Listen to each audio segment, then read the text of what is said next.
fuel instead of moving to greener energy, a cleaner energy that is almost the worst direction now.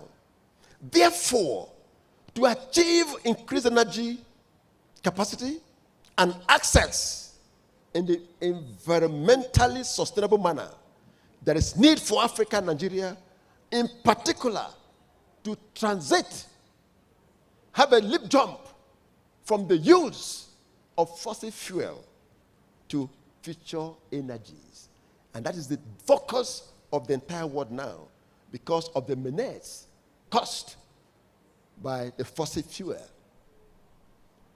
The energy transition.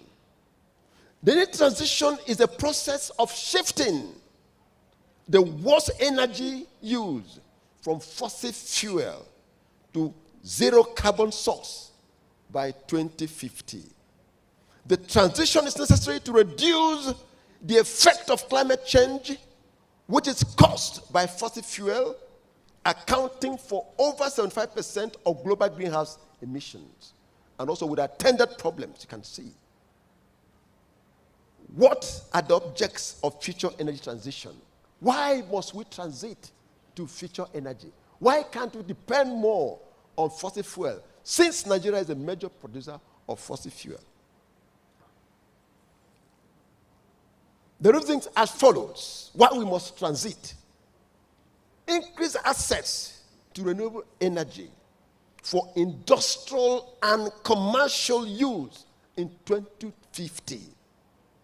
Increase electrification of sectors like transportation and building. Improved energy efficiency to reduce energy consumption. Increase material availability and efficiency. Move that slide to energy transition using natural gas. Nigeria in focus. Next slide. Nigeria has the largest natural gas reserve in Africa. About 5.943 trillion standard cubic feet. Nigeria's natural gas is low in impurities. Thus, as a fuel, it burns cleaner and can be used in a variety of sectors. You can see from that graph that Nigeria has the highest in all of African countries. So when we have all these, why can't we capitalize on this God's-given advantage to drive our industrial process?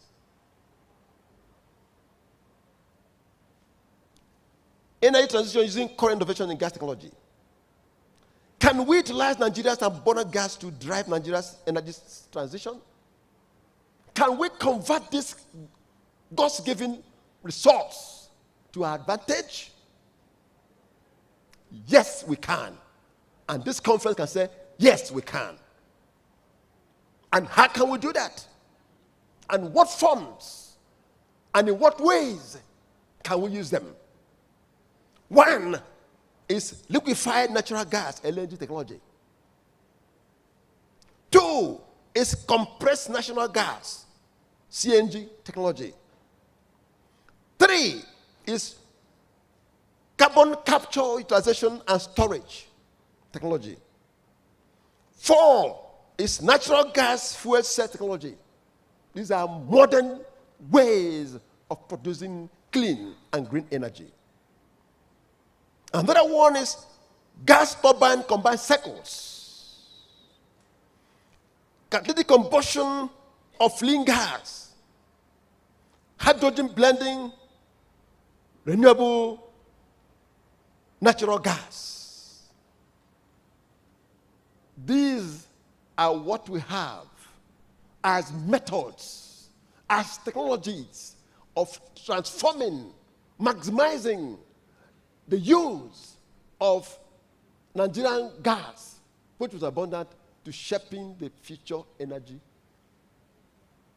This will give that. Next slide on that. So next one is LNG, which I'm sure we're conversant with. LNG is a natural gas that have been cooled to minus 260 degrees Fahrenheit or minus 162 Celsius. LNG technology is a key technology for meeting future energy demands. And what are the applications? Or where can that be applied? The applications of LNG, one is in power generation. LNG is a low carbon alternative to coal. You have low carbon emission by the use of the LNG. You can also employ that in vehicles and in ship because it can combust and give you enough energy to propel your ship and also in transportation. And also, you can also use the LNG in cooking and heating in buildings. And advantages of using those. You have, of course, it has a lower density to diesel. It is free. It doesn't pollute the atmosphere. It is free of those gases, even though there's little one, but not as when you compare with the diesel. And storage can be stored in a smaller volume than natural gas. And what are the advantages, disadvantages, or challenges involved in using the LNG? Cost. The cryogenic storage of vehicle is expensive because I had to put them to a low temperature. So to bring it to that low temperature is a challenge to use that. Infrastructure. LNG requires a major infrastructure of production from plants, transportation facilities, and dispensing stations. Energy consumption. The liquefaction of natural gas is an intensive process. Now the next alternate the compressed natural gas, methane. Of course, the other one is butane and propane, that's LNG. But this one is methane. And what is it? Why must we explore it?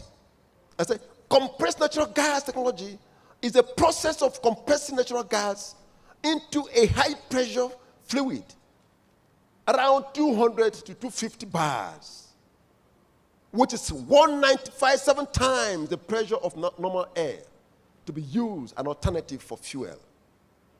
CNG is used in vehicles and households. And I'm sure this week in Abuja, there were CNG buses that were just released for public use. Because the CNG is cheaper, because it's also freer pollution to the atmosphere. But we must tread with caution in the use of CNG.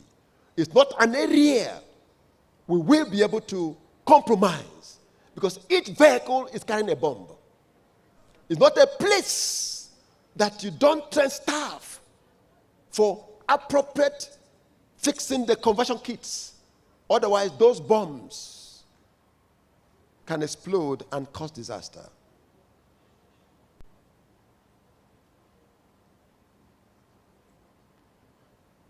It is cleaner than petrol. It helps reduce country dependence on imported fuels and can also mitigate the environmental impact. So CNG is where we are now. The government has improved that. The New Hope agenda of the Mr. President focuses on the CNG because we have an abundant supply of this in this country. So we should be able to adapt what you have to solve our problem. Next technology in shaping this is the carbon capture, utilization, and storage technology. Carbon capture, utilization, and storage technology involves the capture and reduction of carbon dioxide emission and creating low carbon hydrogen. You can see in that program there, the carbon capture there. And those carbon, you can always, those are refineries, those are power plants that give to the air carbon dioxide, which are cost up in the country. And of course, that blue arrow is supposed to come down because once it goes out, those three can capture them for photosynthesis. And then we can even put some on the ground, put them under the ground, bury them on the ground, capture them instead of allowing them to cause menace on the atmosphere.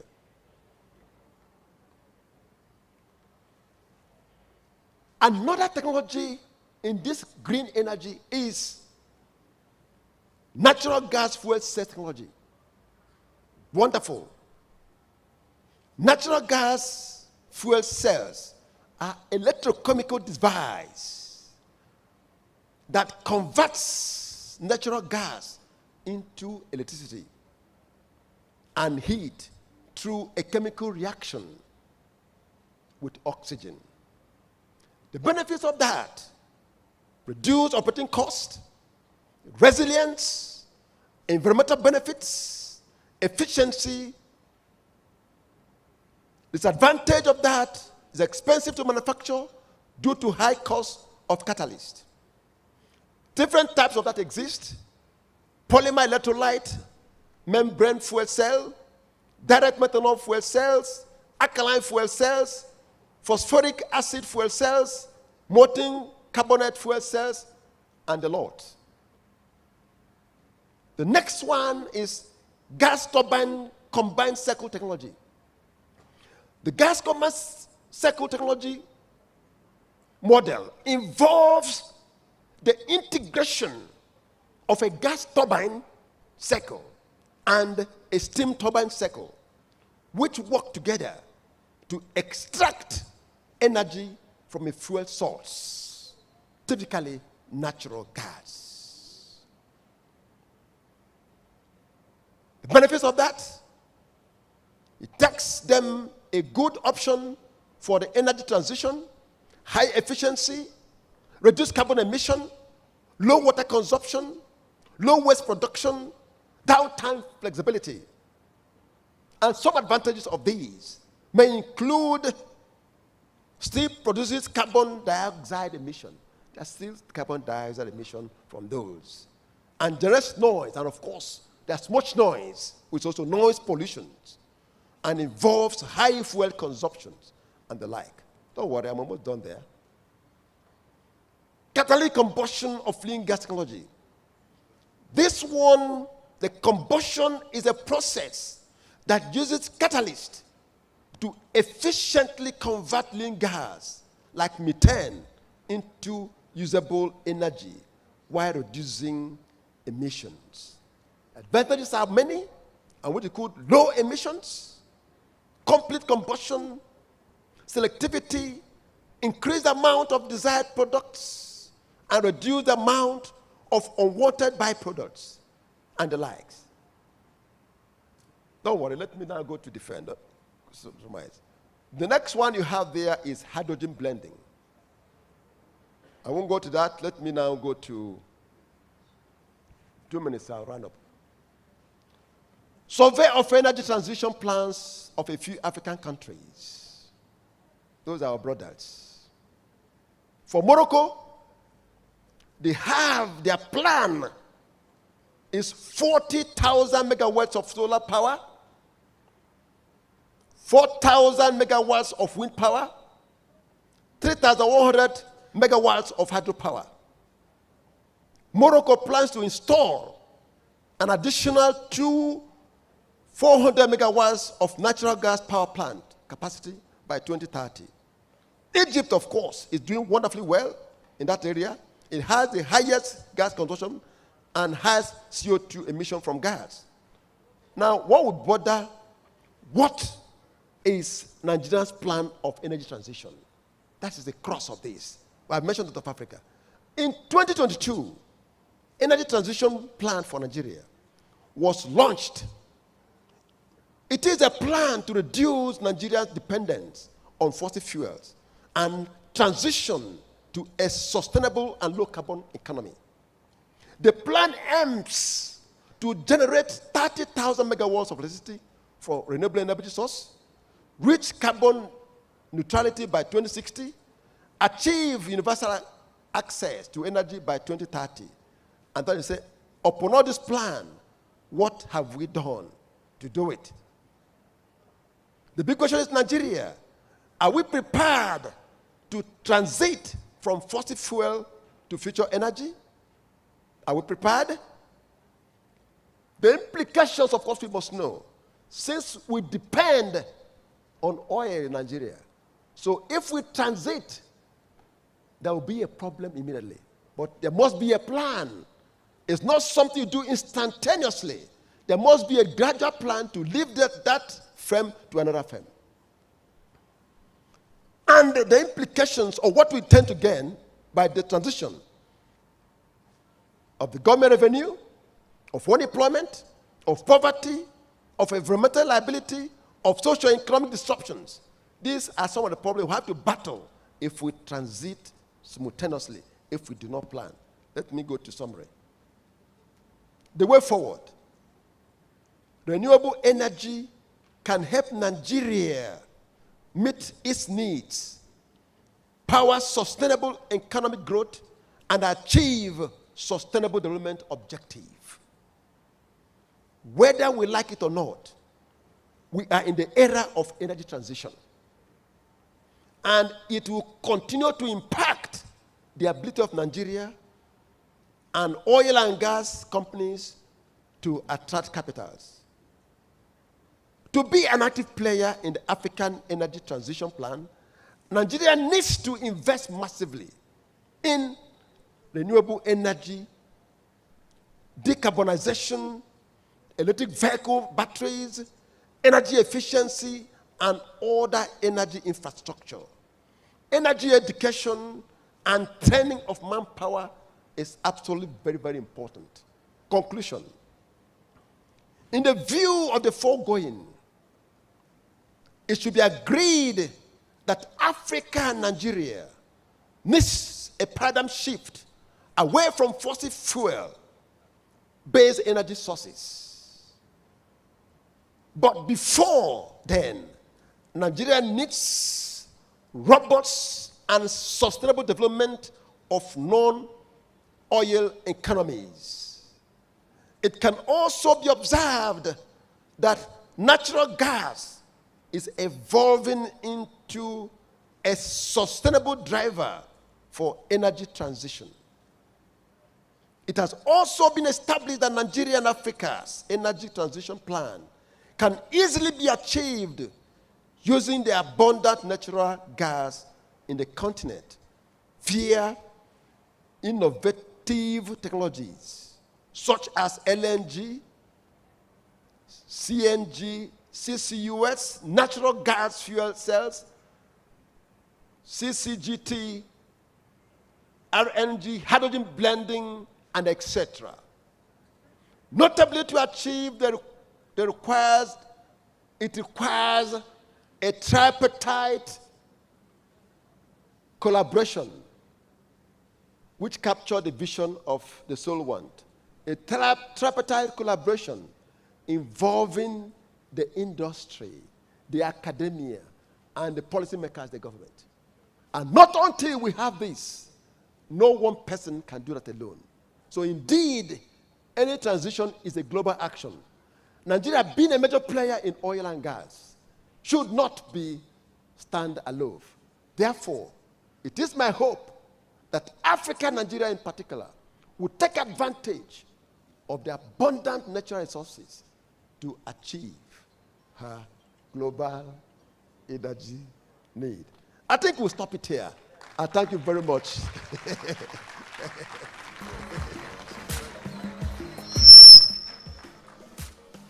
Thank you very much, Prof. Prof has given us, in summary, about 7 different new technologies that can make our process in the oil and gas industry cleaner, and has also encouraged a look at renewable energy to also aid in what we're doing.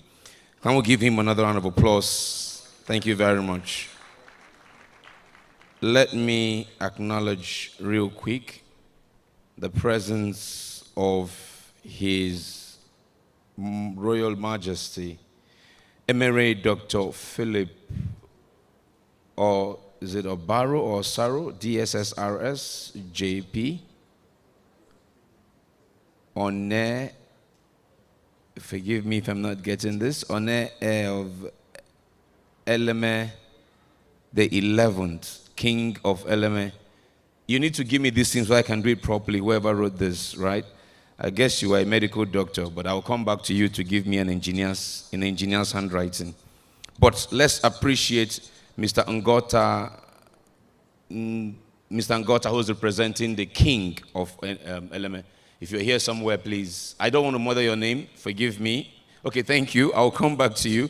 I hate to murder people's names, so I'm going to come back to you. So your name is not murdered by me. It's an unprofessional thing to do. Okay?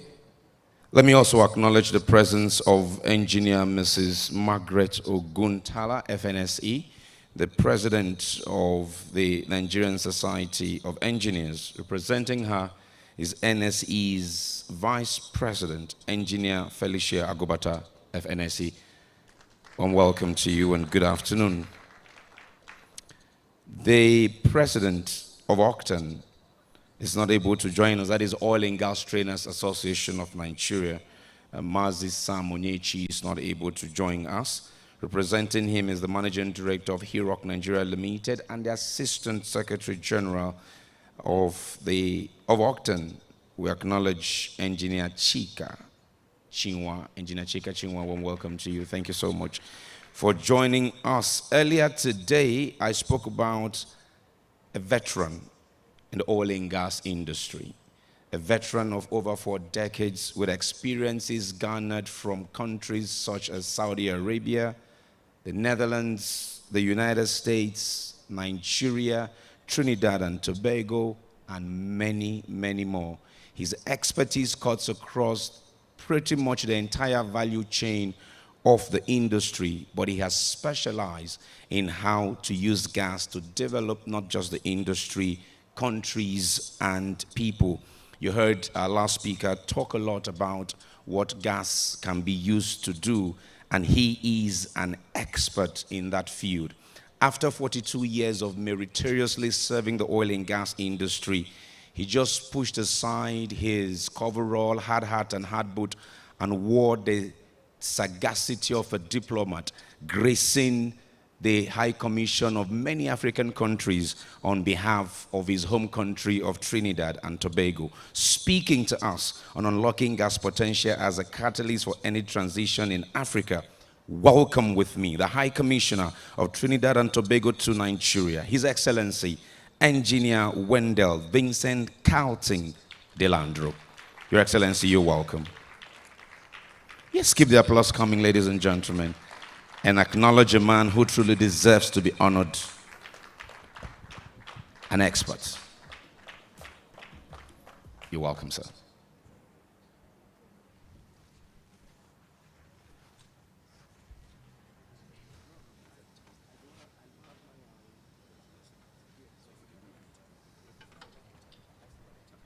Thank you. I'll handle it.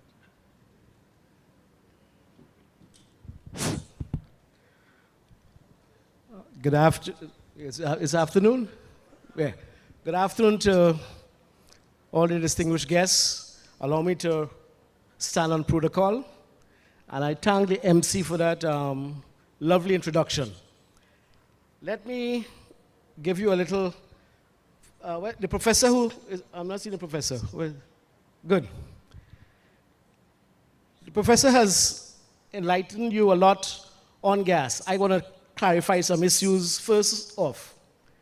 Now, you see me as a diplomat, I tell people I'm an oilman. I'm an oilman for 40, let me give it to you. I graduated in 1977 as an engineer. I went to work for Amoco for 22 years. I worked in Trinidad, Houston, and after 22 years, 1999, I said, let me try my luck outside. I went to Qatar and worked in Qatar for 3 years. And let me just tell you, Qatar has the largest accumulation of gas in the world called North Field. That's where I worked. So I've been giving a history of myself and gas and why I can talk for a long time on it. After spending 3 years in Qatar on the major gas field there, and this was, the formation is the Hope Formation. if you look up Qatar now, it's the richest country in the world. About 500,000 people. I was there. Left there, went to Shell, worked in Holland in fact, I was working on Iraq. So I didn't get a chance to go, but I worked on Iraq with Iraqis and stuff. Then I came to Nigeria. So I'm not fresh fish. I've been here before. I lived in Port Harcourt from 2006 to 2010, right on Abba Highway in the Shell area. So I know about the situation here. I left, went home for a while, for 1 year, and then I went to Aramco, the largest oil company in the world. And I worked again on their gas fields. To give you a feel for it, I tested the largest gas well in the world, which produces 350 million cubic feet of gas through 9 and 5/8 inch tubing and flowing through 2 7-inch lines. I tested those wells. The name of the field is Hasban Arabia. The other one was Karan. So when I talk about gas, yes, he's right. I'm sort of an expert. One of the things I want to dispel first off is that CNG is not new.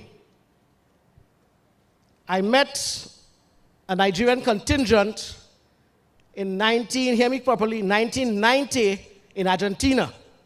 And they came for CNG conference, 1990. We're now hearing about CNG in cars. So since that time, Nigeria is involved in trying to get CNG. I personally installed the 14th CNG station in Trinidad. For those of you who don't know, Trinidad is a small Caribbean island with 1.5 million people. I was working at Amoco, and I went to my country manager, told him I want to put CNG station. He said, Wendell, go ahead. What we did was to take the flare gas, 1 million from the terminal, compress it, put a station there. I converted all the rental cars to CNG. My car had CNG in it, and closed the loop in Trinidad for using CNG. Now, the professor mentioned that we have a bomb. It's not a bomb. That has been used in Argentina, in Italy and stuff, without any incident. However, in Nigeria, in the papers a couple of months, probably a month or more, there was an explosion with somebody who converted a CNG to make it personal. But the CNG is very safe. I just want to let people know that. But if you get your next door neighbor as a mechanic to interfere with it, you're creating the bomb, not the CNG itself. All right, having said that, let me get to my paper here. My paper is unlocking gas potential as a catalyst for energy transmission in Africa. We are in Port Harcourt.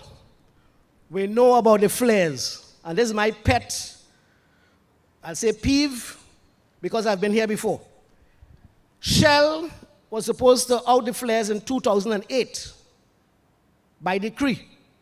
2008. I left here 2010. The flares were still not out because they're paying a minimal amount of money, 0.50 cents per MCF that's flared as a penalty. Now, if you look, they're now going to out flares in 2030.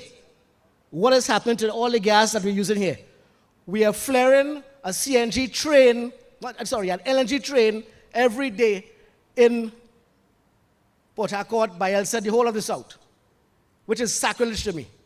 That energy will never be returned to us. What can we do with the gas? So I'm not going to read the paper. I'll tell you what we can do with the gas. Let me give you an example. In 1979, in Trinidad, we were flaring a small amount, 140 million cubic feet of gas. Our Prime Minister told the company, Amoco, out those flares. Amoco came back and said, no, we can't do it, because out the flares, we have to reduce the production from the wells that were making high GOR, gas-oil ratio. So they said, we are in the oil business, not the gas business. He told them, thank you very much. all that gas that you are flaring belongs to me, meaning the people of Trinidad and Tobago. We went ahead and borrowed money, I think from the IMF or whoever, to put down 2 compressor stations offshore, 1979. By 1980, they were installed. We had a pipeline from offshore to the island, and we changed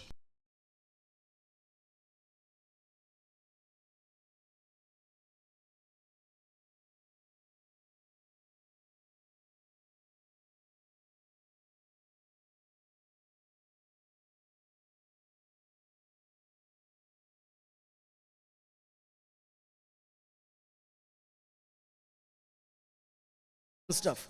Now, the gas here, as you saw from the professor, is an abundant supply. And the gas is defined as non-associated gas, energy,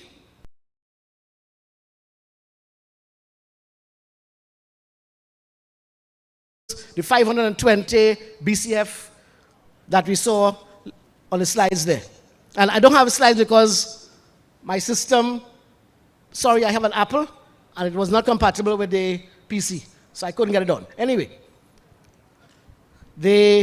so the use of the gas is twofold. One, for power, and secondly, for industrialization, which Nigeria should have a lot more of. I have seen plans for industrialization in Akwa Ibom, whereby we're talking about a deep water harbor, industrial estate, they're bringing stuff there. This was probably about 10 years ago. It has not materialized. Again, why? We talk about getting away from fossil fuel. I'm sorry. I differ on that in the sense that everything you have on is petroleum-based. All the makeup that the women use are petroleum-based. We're going to have oil and gas with us till 2050. When the renewables now start kicking properly. So get accustomed to it. We're not going to get rid of oil and gas. And why should we? The US, Exxon in particular, are now moving to go back for exploration. Okay? They're telling the African countries that have oil and gas, no, move to renewables. No way. And I want to state it clearly that you cannot have the West or Europe, anybody, to dictate to Africa when we change. No, I'm sorry. I'm sorry. Because they had all the time to use their oil and gas. Now they're telling us, leave it in the ground and go in. No. What are we to do? Your question, why? Not why, but what to do. We need, just as Dangote put his money where his mouth is, 20 billion to put on a refinery with the largest, longest trade in the world. So the same thing has to happen with the infrastructure for the gas, the pipelines. I was talking to Wally this morning there. We need to have the flare gas gathered properly and compressed. Once that is compressed, it can be piped to the LNG station. And I have a concern with LNG. Nigeria has 6 LNG trains. We have 4 in Trinidad, this small country. What do we do with LNG? Nigeria LNG goes to Europe, Thailand, and Malaysia. And for what? For their industrialization. Why not here? Why can't we use our gas here? We say it's for foreign exchange. Nonsense. We're working on a 7 and an 8 train to send the same thing. I call it cocoa to chocolate. We have cocoa in Trinidad. The Swiss come down, take our cocoa, carry it up Switzerland, and bring down Swiss chocolate, and we're buying it. We're making chocolate in Trinidad now. The same thing here with the gas. That's what we need to do. We're not going to sell all our gas for LNG. No way. The CNG, we could do it here. The power stations need to move away from bunker fuel to run their turbines, and not steam and gas turbines, gas turbines that we have the gas for here. This will supply, when I came in 2006, this was Nigerians' electricity. We had a phone going around.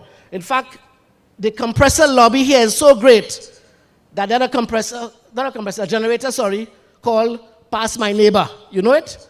Pass My Neighbor.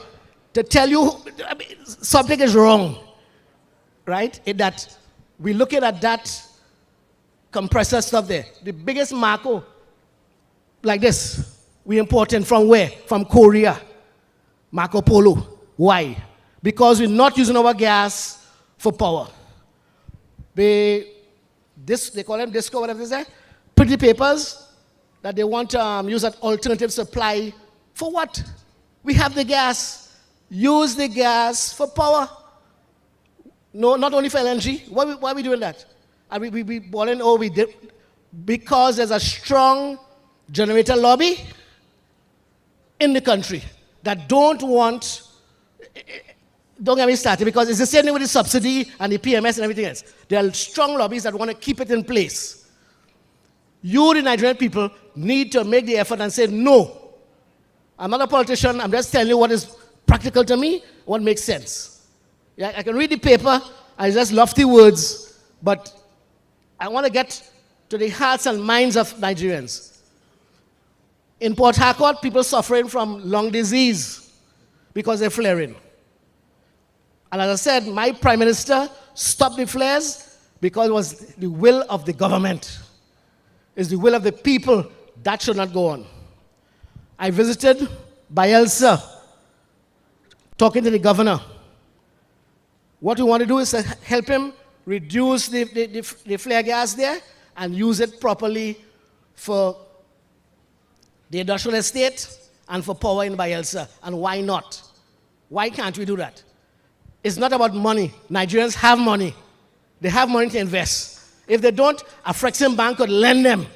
So don't tell me it's about money. It's about the will and people using things. Look, Solomon here. He uses brain, and he have a big plant here.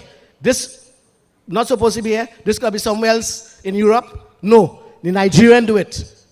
Look at an example right here. And Solomon, I make no apology. I pointed to you. Pitan, Wallace along right there. Same, another example. We have, let me tell you something. The brightest people in the US, immigrants, are Nigerians. The most doctorate. So don't tell me I don't have the brain. We know what to do. We just don't have the belly. We're afraid. Afraid what? This is for Nigeria.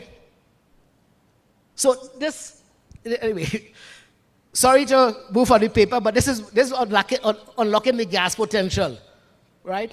We have pipelines. Where does Russia sell its gas? To Europe. With the war in Ukraine, Putin and them stop it there. Nigeria is this, well, after Algeria, they compete for the most gas reserves. They should be having pipelines throughout Africa. Throughout Africa, the same gas we have to supply Africa. This is not a dark continent. This is the brightest and best continent in the world. This isn't dark. They tell us they're dark. Go back and look at the old maps, and you'll see that they had Africa smaller than Europe and all these things here, because they didn't want people to know how large Africa is. This is a 1.3 billion market, bigger than the EU. What are we doing? No, we allow them to subdivide Africa. Sub-Sahara, and Egypt is not part of Africa. Nonsense. Nonsense. We have to stand up, and I say we, because Nigeria should lead Africa, not South Africa. Nigeria should take its rightful position in Africa and lead this nation, the whole continent. This is a challenge I throw out to everybody here. Right? Let me just get my conclusions, because I'm supposed to do a paper. By the way, the paper is published. Mr. Solomon, right, so you can read my paper. But I wanted to give you an idea of what I'm about and what this forum should really be about. The professor asked, well, you throw the questions. We should leave here with answers. Am I right? Good. I hope I'm giving you some answers. Am I not? Good. So, in my conclusions here, I said that the natural gas has the potential to serve as a critical catalyst for Africa's energy transition, offering a pathway to economic development. I talk about industrial estates, using the gas for power, energy security, environmental sustainability, Yes, you have heard from the professor, it's better than coal. There are low, see the guys coming from the dress now. I'm coming. By investing in natural gas infrastructure and fostering regional cooperation around the place, all the countries around Nigeria should have gas from us. We sell them PMS legally and illegally because of the cross-border stuff. Why not do it with the gas properly in the pipeline? They can't thief gas in the pipeline, right? They try it, it can't work. Not like bunkering in the Delta. It's a different story. So the recommendation is to invest in infrastructure, enhance regulatory framework, in the sense that we want policies that will promote sustainable natural gas development and attract investment. It's simple. We have the PIA that took 20 years to finalize. Going there, changing the public gas policy for immediate effect like the budget. We just had a budget for 53 million or something like that. Do it like that. Mitigate environmental impact. This gas reduces the emissions and stuff like that. It's better than coal. Promote regional cooperation. Encourage collaborative efforts between African nations to optimize resource utilization and share knowledge. The African nations that don't have oil, you saw them here with better, power, kilowatts hour power and stuff, because they don't have oil. We have oil here, but we don't use it properly. Innovative financing solutions, I say that should come from the Nigerian or the African. There's the African Bank, there's the African Energy Bank with 5 billion to lend. That's where it should come from. Do not depend on Europe or the West to help you. They're not going to help you. Because they don't do that in the country. All of us know about Guyana, or who don't know. They come to exploit. And we have allowed it for too long. If that is my message to you, that's what I want to leave with you. Stop the exploitation of Africa, where they take in chocolate, cocoa, and bring in chocolate for you. Thank you very much.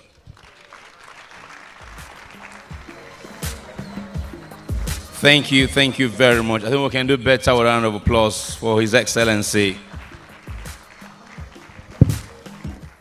Engineer Wendell Vincent Carlton Delandro, the High Commissioner of Trinidad and Tobago to Nigeria. Okay, so we're going to tweak our program just a little bit. Once I'm done with this tweak announcement, we're going to take the Petan Chairman's goodwill message. After that, we'll take a goodwill from the distinguished senator representing the senatorial district. And after that, we'll take the remarks from the Senate President as represented. We will then go back to technical presentations, at which time the MD will take the distinguished senators and a few others in the front with him on a brief tour of the facility. And then we will continue with the technical presentations, because we have a dinner later this evening. So the earlier we finish from here, the better for us. And the dinner is not even in this facility, it's not in this venue. It's at another venue, and we need to finish from here and go on time, right? So that's the tweak we have as of now. So without much ado, I'm going to now welcome the chairman of PETAN. If you do not know, that's the Petroleum Technology Association of Nigeria. He's also the managing director of Geoplex. Let's welcome Mr. Wole Ogunsoye.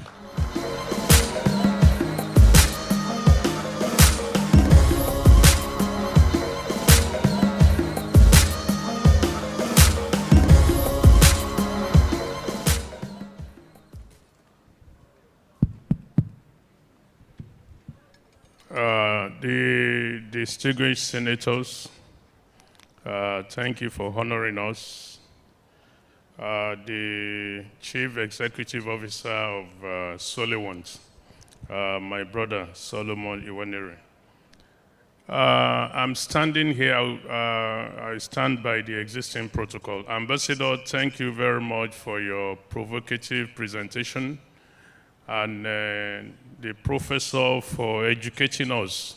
There was a lot that I was picking up on his presentation, and giving us facts and figures when we compare Nigeria to other parts of Africa, not even the Western world. My name is Engineer Wole Ogunsanya. So I'm the current chairman of Petroleum Technology Association of Nigeria. And I'm going to emphasize why, even in the energy transition space, how to ensure we generate more power for this country to run the rail sector of our economy, and even to make the life of Nigerians better. It's very clear if you correlate every aspect of human endeavors, including health, education, to energy, you realize that the countries with less energy are not as healthy as those that have it. If you look at the lifespan of people, the countries with abundant energy for their people are living longer than those countries that have low consumption of energy for their people. Solewant is a strong member of PECHAN, and where we come in PECHAN is we want to derive value chain for this country. We want to ensure that from the beginning of finding where oil is, and gas, of course, drilling the well that will produce the oil and gas, moving that oil and gas either to refinery, to a gas plant like LNG or the different plants that we have in country, and moving the refined products. If it's oil, of course, we convert it to petrol, diesel, aviation fuel, moving it to where they will be used by Nigerians. If it's gas, when you refine gas, you use it to power electricity, which is, I think the statistics by the prof is about 79% of the electricity we produce in Nigeria comes from gas. That is where PECHAN is situated. We want to retain those values in country, and I will explain that. All of those activities, there is money involved. And every time an expatriate company comes to do that job, a huge part of that revenue leaves this country, and it was no value to us. In the past, what Nigeria has been doing is to just produce the oil, send the gas that we can to LNG, flare the rest of it, and ship that crude oil out, and collect dollars and buy everything that we want to buy. And of course, we understood what happened. Our refineries are not working. We're shipping crude oil out of Nigeria, and we're bringing the refined one back. A barrel of crude oil will give you 5 times the value, that you get. So essentially, when we sell a barrel of oil at $70, that barrel of oil will give $350. Then we bring back the refined product, either it's diesel or petrol. Maybe we buy it at $80, $90 per barrel. The rest of that money is outside Nigeria. So I want us to see that big picture, that we in PECHAN, we are Nigerian indigenous companies with capacity. This company, we're sitting in the premises with over 100,000 square meters of space, is what PECHAN is about, to make sure that we are able to employ our youths. There are universities all over Nigeria. There is federal universities. Every state in this country are educating their people, which is good. We're a highly educated society.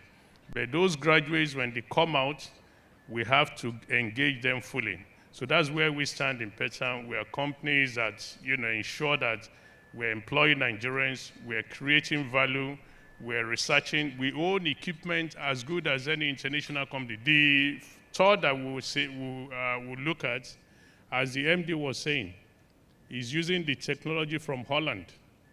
And that technology is better than even the other ones you find outside the country. So it makes no sense for Nigeria to be importing finished pipe into this country when we had this facility. When I came here a couple of months ago to inspect the facility, the MD was educating us that this facility in China will be having 3 shifts, working around the clock 24 hours, the morning, the afternoon, and the night shift, producing these pipes out. And this facility today, I think we're doing only one shift. So there is huge capacity here. And I was talking to the business development director. We're going to engage in the minimum the sub-Saharan African countries. We're going to show them that the pipes we're producing here will be cheaper than the one that will come from China or any other parts of the world. And we want to collaborate with them to make this factory to be fully operational. Thank you very much. So this is what Petchan is about. There are many of our members doing things that we're not even aware of. We have our members building the pipeline from east to west, all the way to Ajaokuta and all the way to Kano. The company doing this is a Petchan member. These are things we're doing in the background to make sure that not just earning the money from the oil for the federal government, but the work that it takes to get that oil out of the ground. Nigerians are doing it, and we're very proud of what we're doing. I want to congratulate my brother and his team. This is, look at the investment that we see around here. This is what will save this country when we are, with 200 million people, we are creating value within our country. This is what I predict. And I tell everybody in oil and gas that the oil and gas is a catalyst to Nigerian economic development.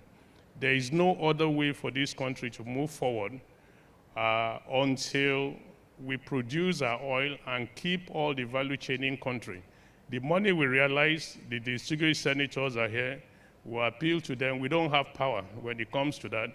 When we make that money for the federal government, we appeal, you budget them correctly, you use it to develop capacity, roads, electricity, healthcare for our people, but we have no power. That's why I'm happy they are here.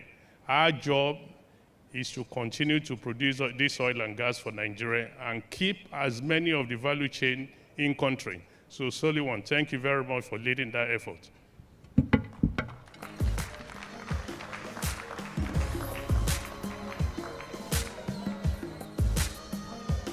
Let's give another round of applause to Senator Wole Ogunsonya and thank him for the words of assurances that we'll look inwards and make sure that we expand what we have in our country and make it more attractive to the outside world. Another round of applause for him.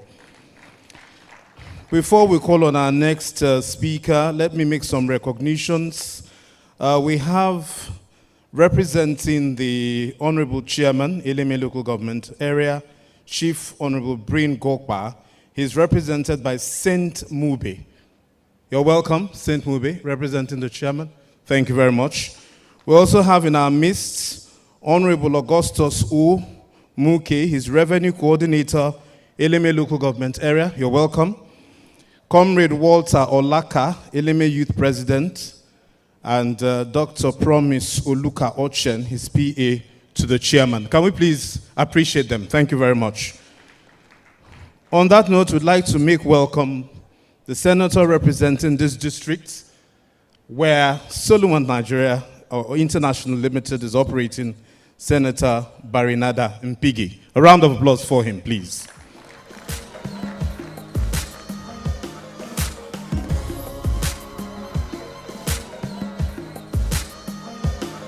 Thank you very much.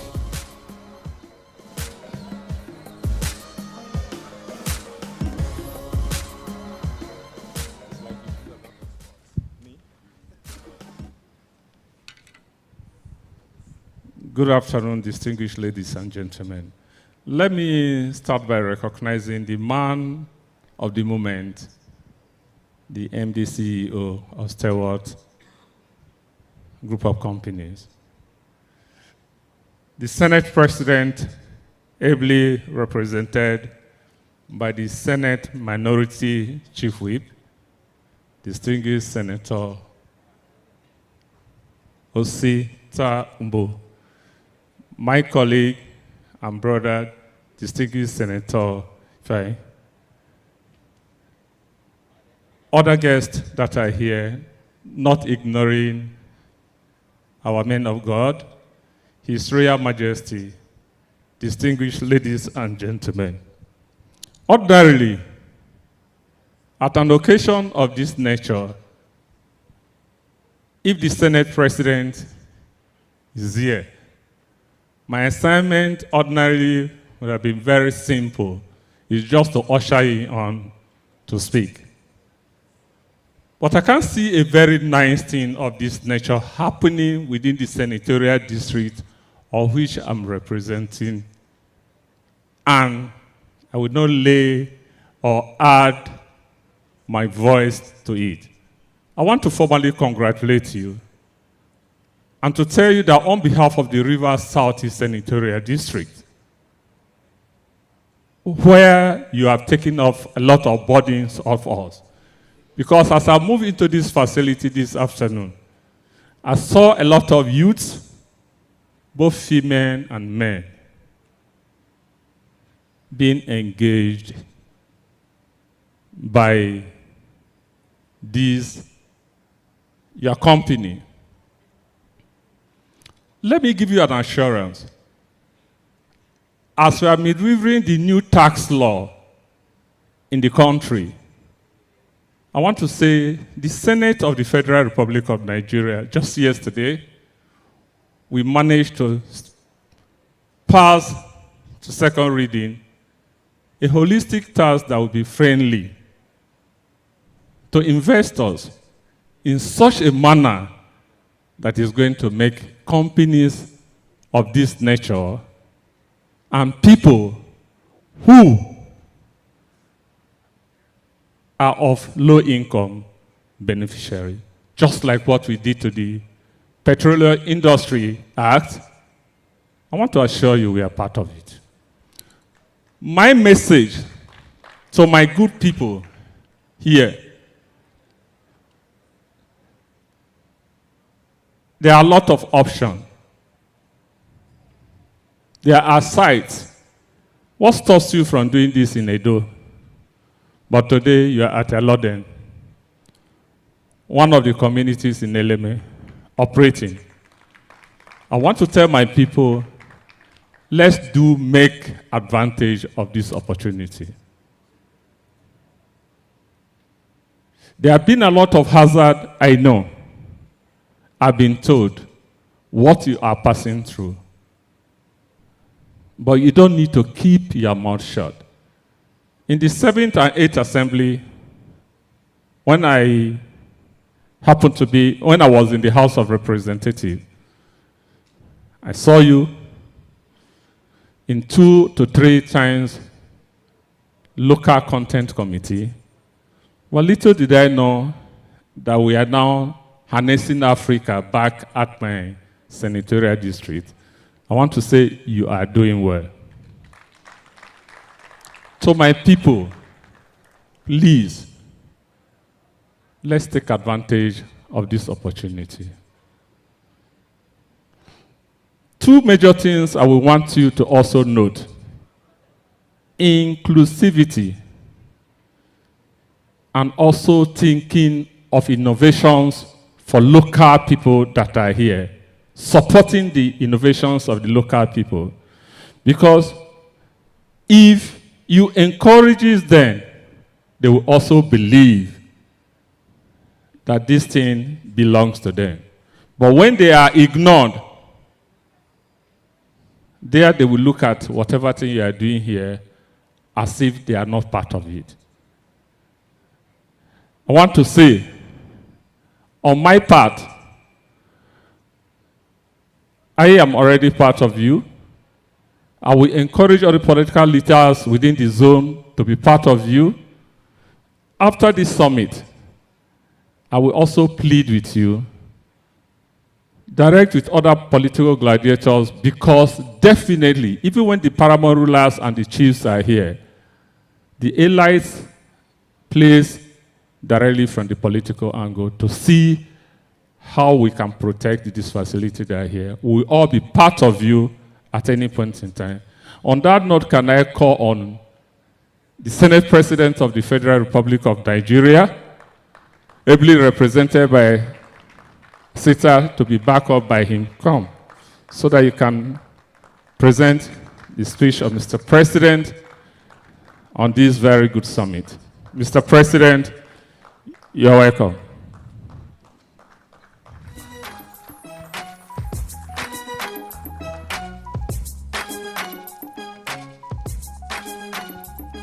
Good afternoon, ladies and gentlemen.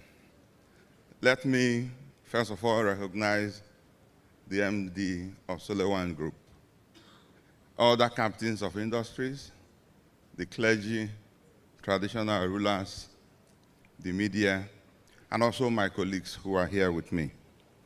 I stand before you to represent the 10th Senate President of the Federal Republic of Nigeria, Senator Godswill Obot Akpabio, GCON, who will have been here, but yesterday he flew into Calabar for the night of tribute of late former Senate President, Senator Wayas. And today he's in New York to pay his last respect to the wife of the governor, late wife of the governor of Akwa Ibom State, Governor Umeno.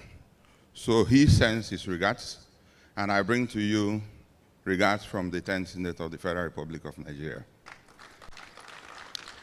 I will be unfair to myself if I just deliver this speech without introducing myself further. I am that young engineer who joined the oil and gas industry not too long ago, starting from Waco Engineering and Construction Company, when we were doing East Area project for ExxonMobil, who from there transited as a field engineer to a design engineer to several international oil companies in Nigeria. We work for Shell, we work for Chevron, we work for Ajip, we work for Total. In fact, there's no international oil and gas company that I did not put my feet into. I passed out after delivering projects in Forcados, Escarbos, and Bonny Terminal. And I know a couple of my colleagues have hailed me here, because it's not even up to 4 years that I left the industry. And for this period, I know I made my mark until I joined a group of 109 Nigerians in the Senate who are abused daily, even if they are doing their best or doing everything, but we learn how to take it. It is part of the job, and we must do it for the interest of Nigeria. But I'm still not out of this industry, because that is where I started, and my heart and soul remains here. So to the chairman of PETAN, we all know about PETAN and the wonderful work you were doing. I was there when the MD of BG Technical was also driving it. In fact, if I talk more, you know that I'm grounded in the industry. And so many of my former colleagues are also here. I met Solewant when we were doing the OML 58 OUR 42 inches 45-kilometer pipeline. As at that time, the line pipes were brought in from Russia by Total. But today, we can see progress in Nigeria that maybe, with the efforts of Solewant, such things may not be acceptable again. Those pipes were brought in 3-layer PE coated. As of today, this plant can do 3 LPE and do 5 LPE. When we did the concrete coated pipes, it was standard. It's either you use Socotem, as they were called then, or Bredero. Socotem moved to pipe coaters, Italian company. But when I drove in today, to my astonishment, I saw large diameter pipelines being concrete coated. Congratulations, sir. This is what we want to see, and this is what we love to see. So I say a great congratulations again to you. I'll go straight to delivering the message of the Senate President that was sent to me, and I'll just go straight to the point. This message was from the President of the Senate, His Excellency Senator Godswill Obot Akpabio, GCON, on this noble program themed Pioneering Technology and Innovation for Transition to Sustainable Energy Development in Africa. It is with great honor and privilege that I address this August gathering as the 8th Energy Summit and Exhibition organized by Solewant Group. I commend the organizers for providing a platform to discuss a topic of immense significance to Africa and the world. Pioneering technology and innovation for transition to sustainable energy development in Africa. Africa stands at a pivotal moment in its history. As the world shifts towards sustainability, our continent faces the dual challenge of addressing energy poverty while transitioning to cleaner and more sustainable energy systems. This summit's theme resonates deeply because it underscores the indispensable role of technology and innovation in this transformation. Technology and innovation for a just transition. The pathways to sustainable energy development requires creative, inclusive, and equitable solutions. Africa is blessed with abundant renewable energy resources, solar, wind, hydro, and geothermal. Leveraging advanced technologies like artificial intelligence, smart grids, and energy storage solutions can unlock these potentials and ensure that energy systems are not only sustainable, but also resilient. Innovation will play a key role in ensuring that this transition is just transition. It's a just transition. This means prioritizing the needs of our people, creating jobs and empowering communities while protecting our environment. Technology can bridge the gaps in energy access, particularly in rural and underserved areas, helping us meet the aspiration of an Agenda 2063 and the UN Sustainable Development Goals. However, we cannot achieve this transformation in isolation. Partnerships between government, private sector, and stakeholders, academia, development partners are crucial. This summit exemplifies the kind of collaboration we need to foster meaningful dialogue, share best practices, and invest in scalable innovations. As policymakers, we must continue to create an enabling environment for investment in sustainable energy projects, incentivize research and development, and support local entrepreneurs who are driving technological advancements. Ladies and gentlemen, the transition to sustainable energy is now an imperative. By embracing technology and innovation, we can power Africa's industrialization, reduce carbon emissions, and ensure a brighter, greener future for generations to come. Let this summit inspire bold ideas and actionable solutions that will propel Africa to a forefront of sustainable energy development. Together, let us pioneer a future where no one is left behind. Once again, my gratitude goes to organizers of the summit, especially the MD Solewant Group, and all the guests who are here. And we appreciate you for inviting me as a special guest of honor. Thank you, and I wish all the participants a fruitful deliberation. God bless Solewant Group, God bless Federal Republic of Nigeria, and God bless Africa. Thank you.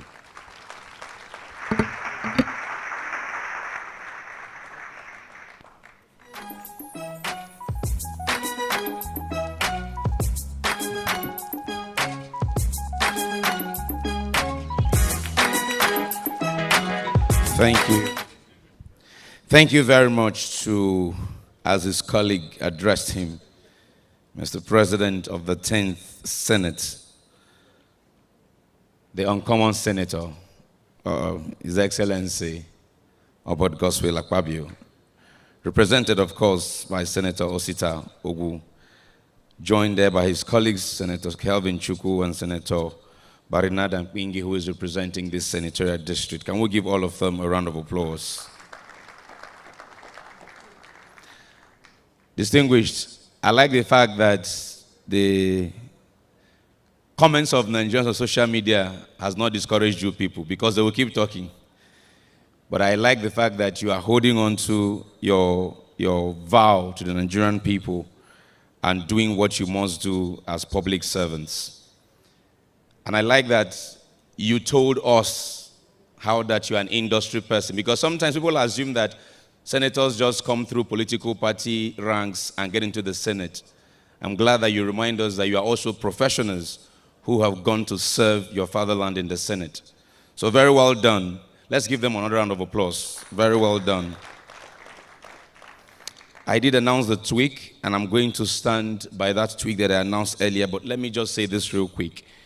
At the end of this few announcements that I'm going to make, part of which is just the acknowledgement of some other pattern members that are here, technical, wherever the anthem came from earlier, we're going to play the first stanza only, right? After that, every other person sits down. The MD of Solewant, the senators, His Excellency, the President of NSE, would leave, take a brief tour of the facility. They would come back. The senators have some other matters to attend to. They might leave from there. The others will come back. Now, while they are doing that, we're continuing with our presentation. So please remain seated when that happens, right? And that also allows you the opportunity to stand since you've been sitting for upwards of 2 hours, right? They leave, you sit down, I'll bring up the next speaker who will take their presentation, and then the next after that, we will conclude after that with one brief panel, but somewhere in between we'll have lunch, and we will guide you as to all of that, okay? So thank you for understanding. Just give me a second. DJ, give me music.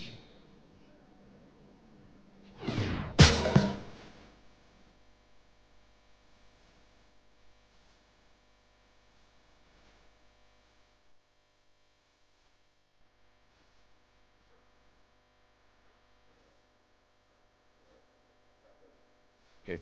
So before we do all of that, I've just been informed that we're going to take a brief launch of the journal. Can I have Professor Jaja, if you can please come up. Prof, where are you? Professor Jaja, sir. How put the hands together for Professor Jaja as he makes his way. No, let the prof speak first. He wants to say something.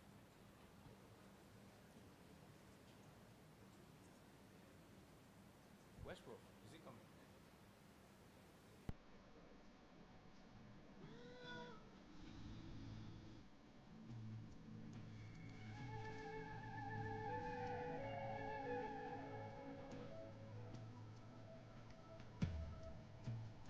So Prof will do this for about 3 minutes.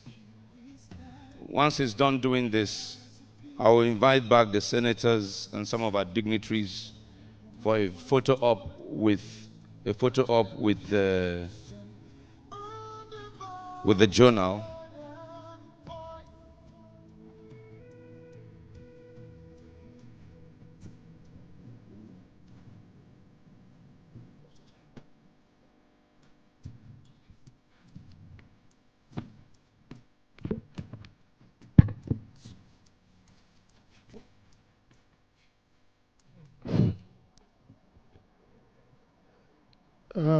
Distinguished senators, spiritual leaders, I stand on the already established protocol. My assignment here is to give or make brief comments about the maiden journal by Solewant group of companies. I would say that it is both an honor and a privilege to stand before you today to review the maiden edition of the Solewant Journal of Energy Innovation. Energy, as we have all heard today, is not just a commodity, but the lifeblood of our global economy. It fuels our industries, powers our homes, and drives the very engines of innovation that propel an entrepreneurial society forward. As we face the challenges of climate change, resource depletion, and the need for sustainable solutions, the call for innovation in the energy sector has never been more critical. Mr. Chairman, distinguished ladies and gentlemen, today we are celebrating the birth of a platform dedicated to fostering this very innovation, the maiden edition of Solewant Journal of Energy Innovation, with its well-researched and written prowess, contributed by eminent academics, entrepreneurs, and scholars from multidimensional discipline, being a beacon from contemporary researchers, practitioners, and policymakers alike, providing a space for the exchange of ideas, groundbreaking research, and the sharing of best practices in the field of energy innovation. This journal highlights the latest advancements of technology. This journal highlights the latest advancements in technology, explores new methodologies, and encourages interdisciplinary collaboration. Our mission, therefore, is not just to report on the innovation of today, but also to inspire the breakthroughs of tomorrow. Mr. Chairman, distinguished ladies and gentlemen, I'm aware that this innovative entrepreneurial journal invigorates relevance and application of research results to solving real-world problems. As a new launch, the journal may, in the future, face several challenges. But I must say that I would like to take a moment to express my profound gratitude to Sir Solomon Ewerehi, the publisher, dedicated team of editors, reviewers, and contributors who have worked tirelessly to bring this maiden edition to life. Your commitment and passion for energy innovation are what make this journal possible. To the entire audience, I would also like to thank each of you for being here today and for supporting and being committed to energy innovation. Furthermore, I invite all researchers, industry leaders, scholars, and enthusiasts to engage with the content and be part of this vibrant community-led energy innovation. Let us harness our potentials and creativity to support the drive of this energy resolution to ensure that we will finally illuminate the path to a more sustainable and innovative future. Thank you for your attention, and God bless you all.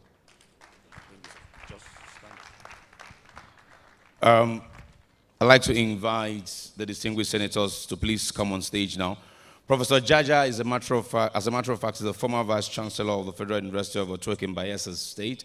Currently, he is of the Faculty of Administration and Management, River State University, and is the editor-in-chief of this journal. Please, senators, please. Ogawole, Engineer Wole, sir, please. Engineer Wole Ogunsoya. Your Excellency, Madam, please, if you can join us as well on stage. Yes, just take a copy. Just take a copy for a photo of. You have one? Yes. So, let me quickly acknowledge, just to acknowledge your presence here. Pattern member, right there, yes, there. No, you're okay there, that's it. Prof, you're okay where you are. Sir Charles Wami of Chakin Marine, we acknowledge your presence here. Thank you for being with us. Sir Uke of Katobi, thank you for being with us. And Petans PS. And from BG Technical, we have Engineer Odoka. Thank you all for being with us.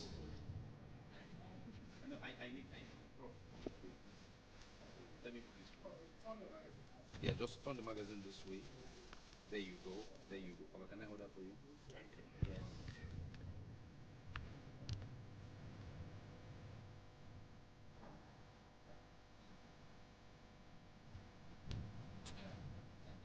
All right. Can I also invite? Yeah, Prof is coming. Yeah. Can I also invite Professor Olugbe and Dr. Olufemi? The two of you also, please, if you can quickly just to close the opening ceremony formally, and we go into technical presentations is what we're about to do now. Now remember, once we rise for the anthem, after the anthem, you sit back down. Technical, one stanza, first stanza only. First stanza only. Thank you very much. This is to officially close the opening ceremony. Shall we rise for the national anthem? After which every other person can take their seat as the MD takes a few of our dignitaries to tour the facility. The others will go after. Technical, first stanza.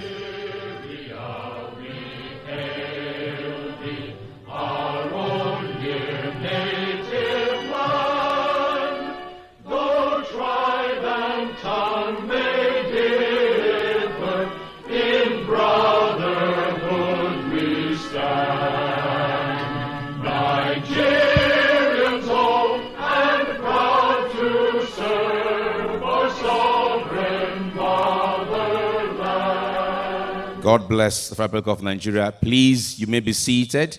You may be seated. You may be seated. MD is over to you.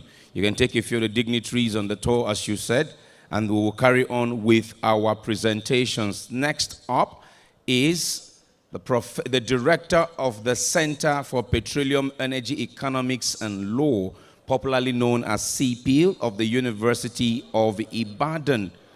Please, can we not just cluster around them? Please, I beg you. Please, can we not clutter around them? Please, cluster around them, please. Take your seat. Engineer Zaka, please take your seat. Please take your seat. MD, please, if you can just lead. Yes, Professor, please keep coming, sir. Please take your, if you are not a serving senator, you are not one of the three, you are not NSE president, you are not PETAN chairman, you are not high commissioner, please take your seat. My brothers, please take your seat, please. Please take your seat. Please take your seat. Please take your seat. Thank you. Please take your seat. Please take your seat. Please take your seat. Please take your seat. Thank you. Senator, please. We need to continue, sir, please. Please, sir. Please, sir. If you can join the MD, sir, please, sir. Thank you, sir. Distinguished, we are your person, please, sir. Thank you, sir. Thank you. All right, so I'm passing the microphone now to Professor Olugbenga Falode. Prof, it's over to you, sir.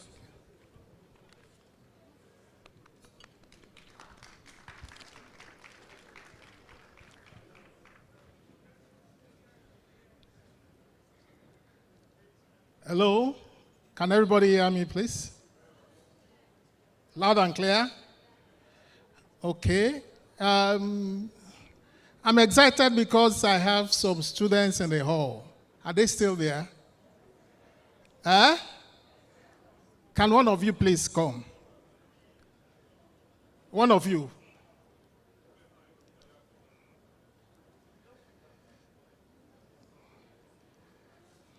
Thank you.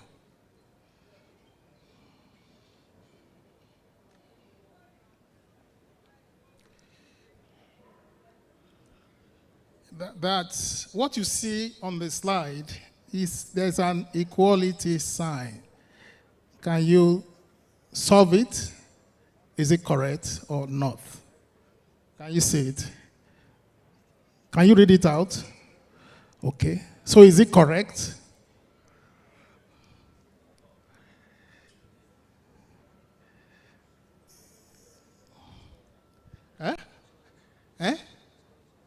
How do you know? Okay, answer that. Okay, I just want to start.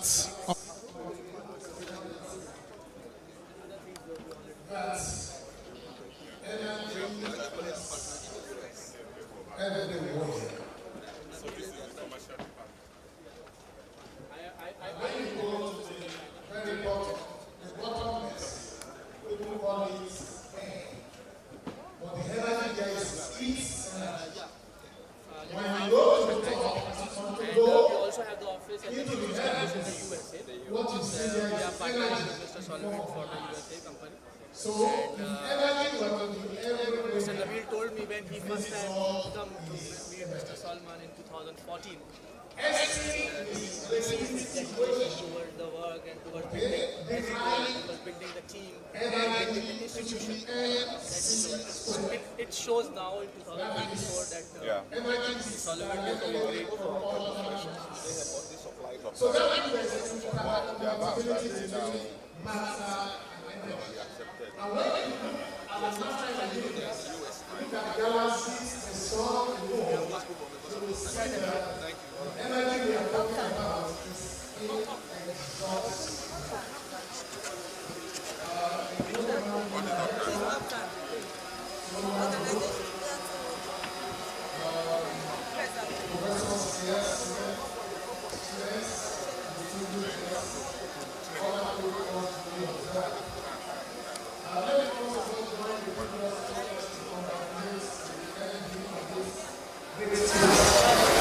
So this afternoon, I'm going to present you some of the work we've been doing. We have decided we are a child base of Nigerian content. Remember me? Yes. I don't value that. So we are a bonus and we have grown because of Nigerian content. We are into we do worshiping, we do networking, we do any other services. And we started our career in pipeline services. We do hardware, we do joining, we do intelligence business. And then lately we are better into construction. Right now we are into some mining for Sahara energy. We have also done collaboration with a lot of Western countries, better members. There is strong integrity, societal, strong and the MC in the conference here to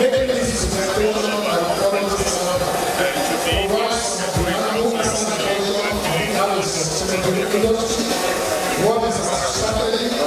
These are highlights of India.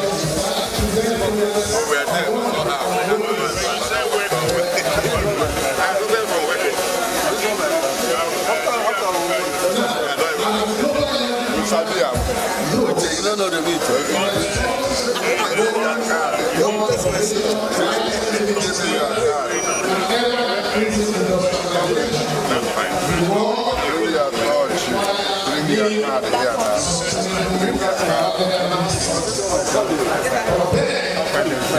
We require a trade off with affordability. For many countries, the test of the healthy environment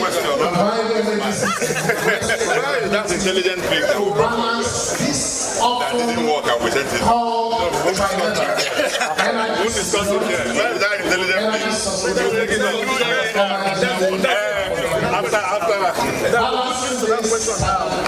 After dimensions is not a challenge for governments. However, getting into right business and energy system that is robust and that is fair to the population and the environment. Between 4 to 42 age, domicile our base. As you can see on this slide, Africa is placed not small but two extensions of in Nigeria. one, So if it was climate change itself. then we were going to bring in the two. We brought in the two, and now we went back, so we're paying the money. By accident, I'm still going back to that place. Don't worry, we will talk about it. Africa remains the most vulnerable to the worst of the savages. Then there is the added challenge of lack of implications for the survival of Africa's 1.4 billion people, as seen in the satellite picture of world at night where Africa is. More than 640 million Africans of 1.4 billion people have no access to energy. More than 150 million Africans have access to all reliable energy. Per capita energy consumption in sub-Saharan Africa, excluding South Africa, is now 80 kilowatts hour per capita, compared to 13,000 kilowatt hour in the US and 6,500 kilowatt hour in Europe, despite Africa's enormous energy potential. So for Africa, the energy transition is therefore not merely about reaching net zero, but about securing a decent existence and sustaining livelihoods for the fastest growing population on every nation has a basket of energy resources. As is shown here, Africa is richly endowed with energy resources. Reserves of coal, natural gas, and oil represent 3.6%, 7.5%, and 7.6% of global reserves respectively. Africa's renewable energy resources are diverse, unevenly distributed, and enormously important. You have solar potential is almost unlimited. That's 10 terawatts. And there are abundant hydro, 350 gigawatts, wind, 110 gigawatts, and geothermal energy sources, 50 gigawatts. Africa has 16% of the global population, yet it consumes only 3% of its total energy. This must be developed in Ghana while achieving a balance in energy consumption. Despite the need to achieving environmental aspects, I can hear you. Despite the worldwide impetus to replace fossil fuels with green energy, African countries are opening oil and gas with a need for demand long enough for the complex economy from abundant resources. The military transport is put in place and pipelines expanded. Africa will become a key energy export. And the question behind me is, can we have a sustainable oil industry, particularly when we are dealing with the threat of dangerous climate change? And I think this is a question that anyone who works in the oil industry, who is interested in oil and gas production, needs to have a clear answer to. And it's certainly a question now increasingly that many of my students are asking. So, we have to see the target. Yes. Thank you. You're welcome.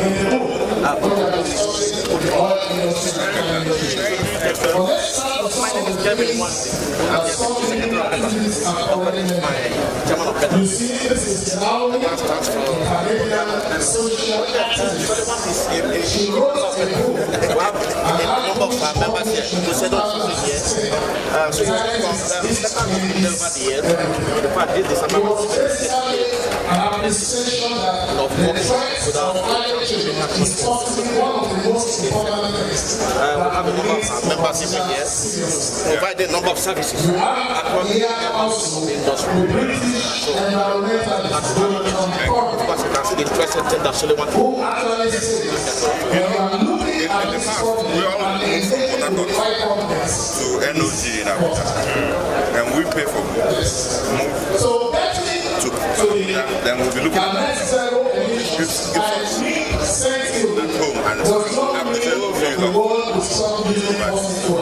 at home and by the way, what's your name? For emissions. Well, you don't know who you were communicating with you about you. the world needs. And as a leader in oil and gas research, our group is uniquely positioned to be an academic leader in this energy transformation. Part of research in our energy and environment lab. So, Dr. Ben. We are currently in a place where about 80% of our energy sources comes from fossil fuels. And we know we need to get to the place where we need to achieve net zero emissions around 2050. So how do we get from where we are to where we will be? And that is the central question about all part of the research going on. What is the strategy? There are two strategies. Number one is to utilize the concept of circular green energy and the tools of the Libyan model to develop energy-dense green products, including oil-filled gas, fuels, and useful materials for low-carbon power resources, such as residues, and recycling of petrochemicals. The second strategy is to innovate avoidable energy solutions. The rising costs of oil and gas operations may sacrifice a reliable approach for saving materials, saving economy, and the focus here is to use the circular economy model to utilize government's waste instead of the linear economy, and this uses and disposal. Here, what you see here is a copy of 4 members of the community.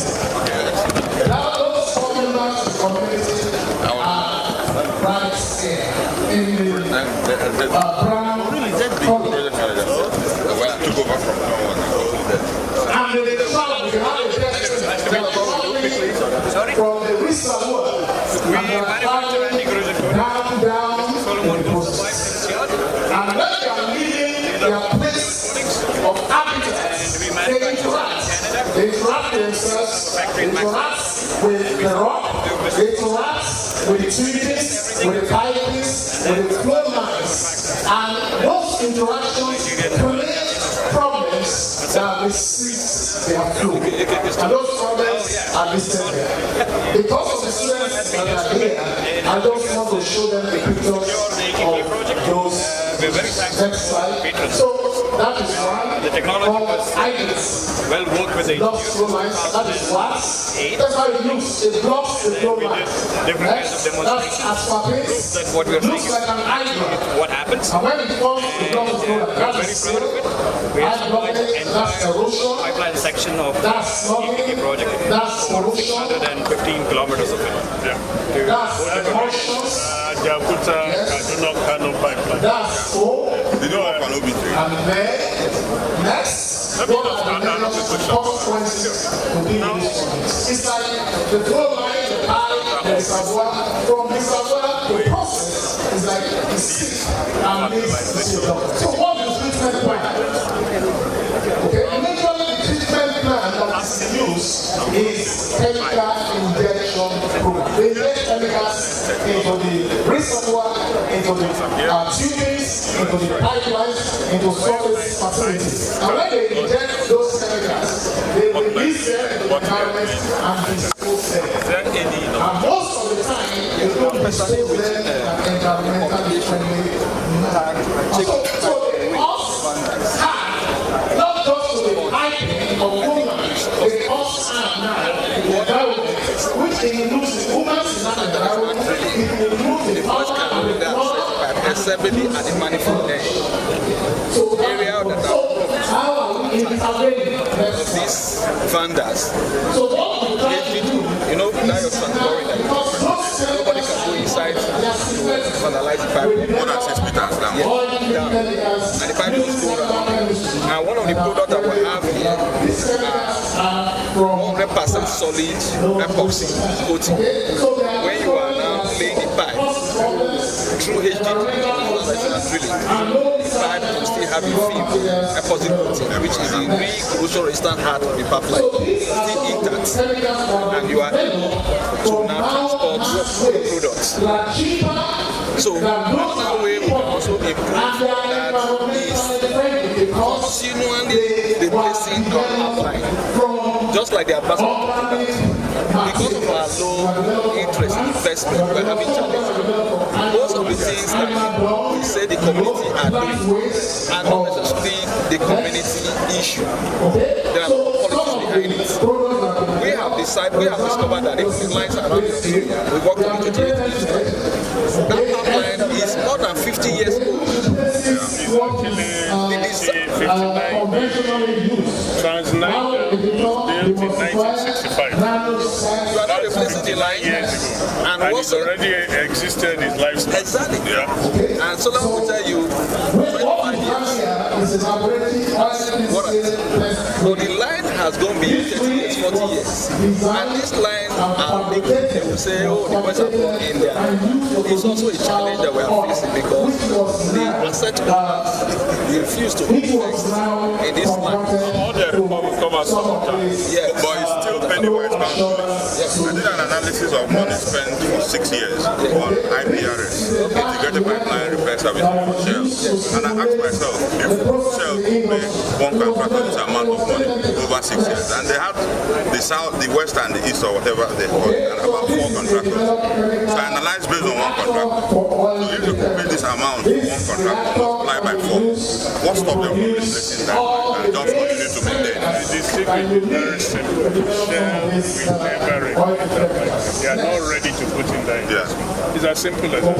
And they are not even protecting it enough because of all the standards they have. Last week at the Pipeline Association I proposed that we do privatize the pipeline. Let the national company own 51%. Let all the utilities in that area set land own the remaining 49%. That's what we have in LNG. In your budget, the former vice president, the number one revenue that Nigeria is 100% sure, 99% sure, the LNG. All your dividends. Next, please. Okay, so also in our research group, we have also developed, along with others, a wide array of solutions, energy solutions, particularly innovative solutions. Next slide, please. Okay, so this is an assembly of coal gasification. Two things we did here. One was to investigate some coal samples in the east as storage, having storage capacity to store CO2. And then again, we also produce syngas from using this facility. Next. So we have this biodigester, which was developed to also produce biogas and fertilizer. Come online, come my shot. You have to capture this moment. Okay, so this is a windmill which was made from spores. The other way around. Okay, we made this wind. It's a pico hydro power. Okay, that actually used to generate electricity from the stream, inflow stream. But we use spores to build this wind power system. Next. Let me just quickly show you some of our interventions.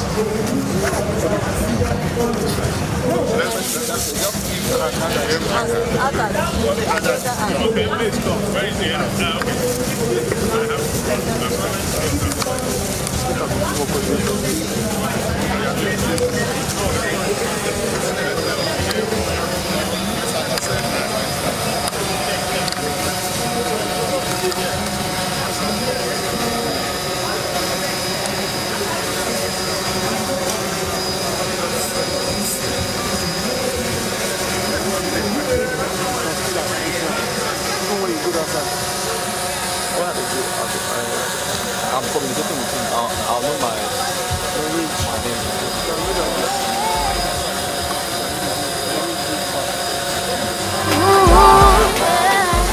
No matter wherever you go, be yourself. You can never be somebody else. Whatever you do, you better be true. No matter the pressure, be yourself. See, for this life, everybody is a bona fide member. Everybody get them where them they answer. You know go people use my ID make you enter. Hola, hola. And as you enter, at the same time make you attend to your mother. Shine your eye make you no go enter gutter. Every door open you go enter. Hola, because everything I'm everyone that is okay. Count your blessings one by one. Don't okay.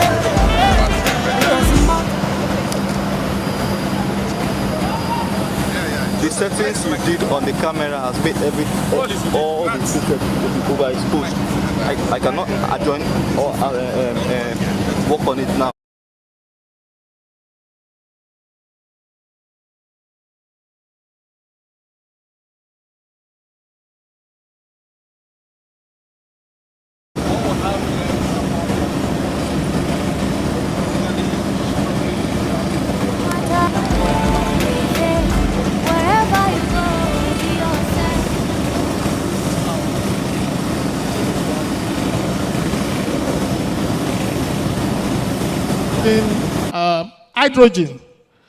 hydrogen for both fuel, as transport fuel, and for generating electricity. Let me just tell you the idea behind it. The idea is that a lot of people produce hydrogen from steam reforming. Okay, so they have to take methane, and then they react methane with steam, and then they get the hydrogen. But at least they are still depending on fossil fuel. But here, what we did was to split water, photocatalytic splitting of water. That's exactly what we did here. This is just to show you that this is the current research we're doing. Can you please fast forward? Just fast forward. Fast forward, please go on.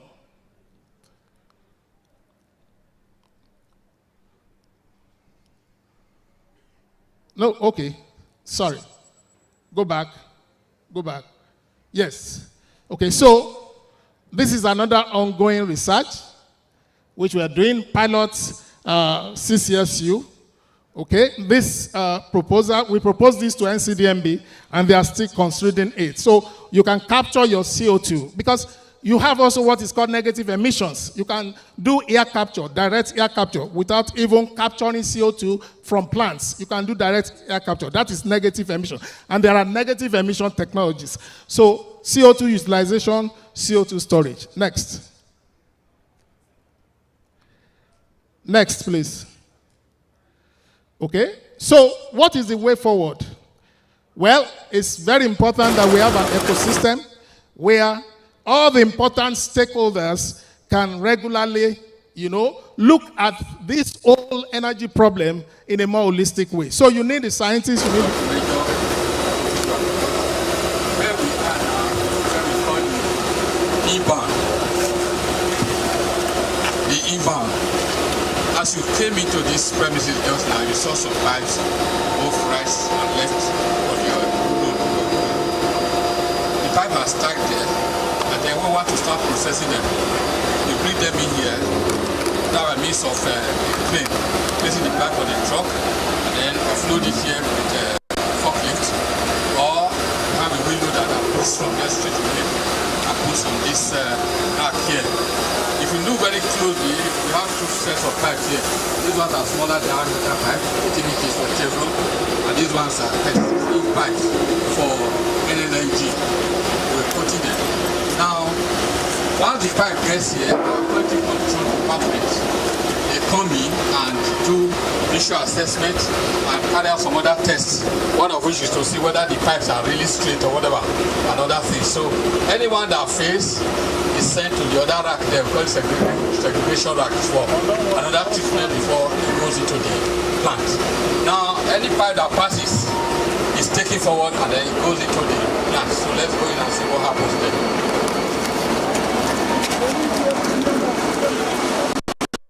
For the honor and opportunity of being invited to this summit. I want to also thank some of our sponsors, International Energy Services Limited, Third Fund, University of Ibadan, for supporting some of the research that we have been doing. Ladies and gentlemen, thank you for listening. Can we make it better, please, for Professor Olugbenga Fallow, the director of the Center for Petroleum Energy Economics and Law? He's told us that we have a challenge of carbon emissions and taking us through research that has been done to ensure that we move towards green energy. Another round of applause for him. To continue in this intellectual discourse, we have the Dean Faculty of Technology, all the way from the University of Ibadan. It's a distinguished academic. Let's put our hands together for Dr. Ajide Olusegun Olufemi for the keynote address. He's already coming. A round of applause for him, please.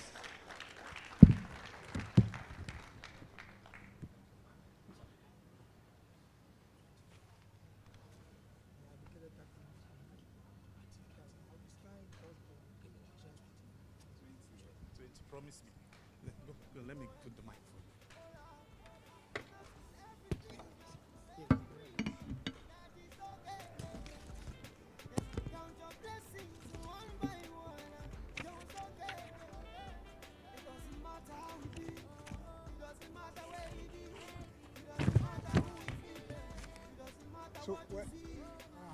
Good afternoon, everyone. Good afternoon, everyone. Of course, I know that since morning we are actually tired. But I believe strongly that people who are in this kind of industry, the energy industry, the oil and gas industry, there are people who have a strong aspiration. So they believe that to aspire to do something, they know that they will perspire. But these are the group of people that they will never be tired, but rather they will revere to continue to acquire all the entire desires, so without any backfire. First, I want to, I'm here this morning. I am the sub-dean, that's like a deputy dean in charge of postgraduate matters of the Faculty of Technology, and not the dean of the technology. I'm O.O. Ajide. I'm an associate professor and reader in mechanical engineering. Well, my job here is not lecture, even though I'm in the academia. I'm not here to do lecture. Of course, that will take a lot of time if you have to do lecture. But by virtue of the invitation letters given to me, is to a keynote presentation on issues that can steer discussion in order to advance sustainable development in oil and gas industry. I will appreciate if the people in the technical unit can help project so that people can really follow up, and our time will be well managed.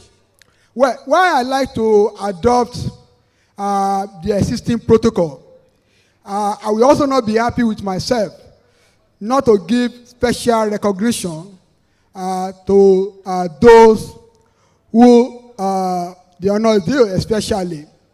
One, of course, nobody have recognized that, but I believe in this state we have the chief security officer of the state, who is the governor himself, even though here absent, but one way or the other is involved in this program. So I want to acknowledge him, His Excellency, the Executive Governor of the state, Similarly Fubara. Yes, I want to acknowledge the chairman, the group managing director and chief executive officer of Solewant Training Institute, through which put this 8th edition of the summit together. I'm particularly happy and want to appreciate him and congratulate him for numerous awards that I have had today. Principal among them is the one of the best contractor, the indigenous best contractor in the oil and gas sector. Back to back, like he has said, also the best energy training institute of the year, and so many others. I think we need to appreciate him more. Thank you very much. The spiritual leaders, the royal father, the senators ably represented by the chief whip of the house, that's Engineer Senator Osita, if I can still get his name correctly, and Senator Kelvin, other esteemed members of the management team of Solewant Training Institute, commissioners and other office holders here present, the organizers of the 8th editions of the summit, distinguished guest speakers, and a resource person. Of course, I want to start from the Professor Remy Uche, the Dean of the Faculty of Engineering and Technology of FUTO, who has made presentation on gas. Of course, from all the presentation, all the presenters, speakers are proud to me that there are a lot of areas of convergence. There are areas of convergence in our presentations. There are areas of convergence. He talked about gas, while the ambassador, the High Commissioner, also talked about the gas flaring. And my own professor, my own director from the University of Ibadan, Professor Oye Falode, also now also exposed us to other areas.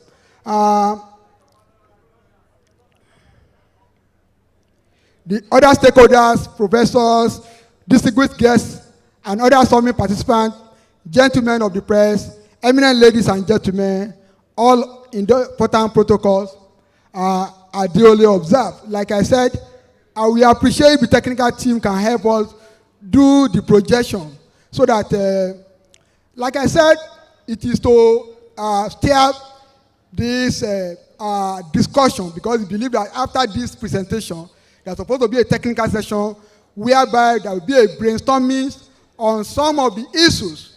So we are to lay things to that effect. My presentation highlight will just be that I will make some opening remarks, the introductory remark about energy issues in the world, with special focus on Africa. Then I will come up with my own view about advancing energy for sustainability in oil and gas, especially through energy technology and innovations. So it is with great pleasure to be here today to make this presentation. I feel highly honored to be invited for this important task.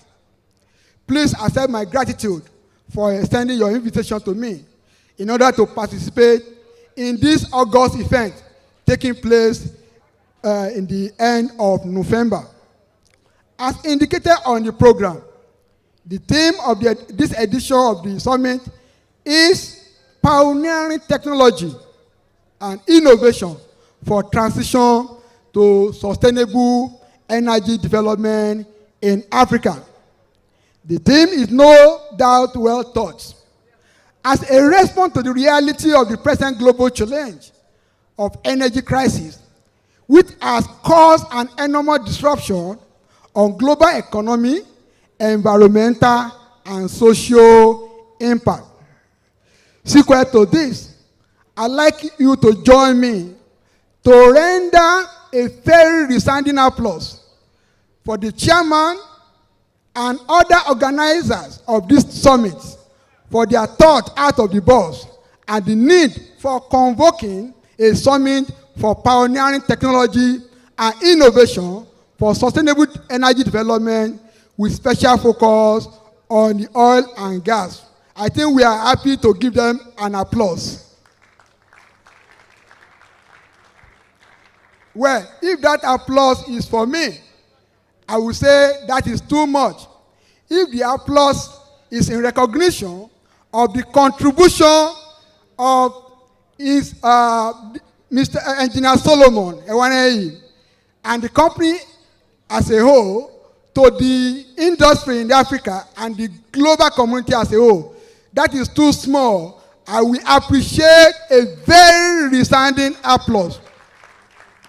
I need to commend you and your team and do my cap for your thought in this regard.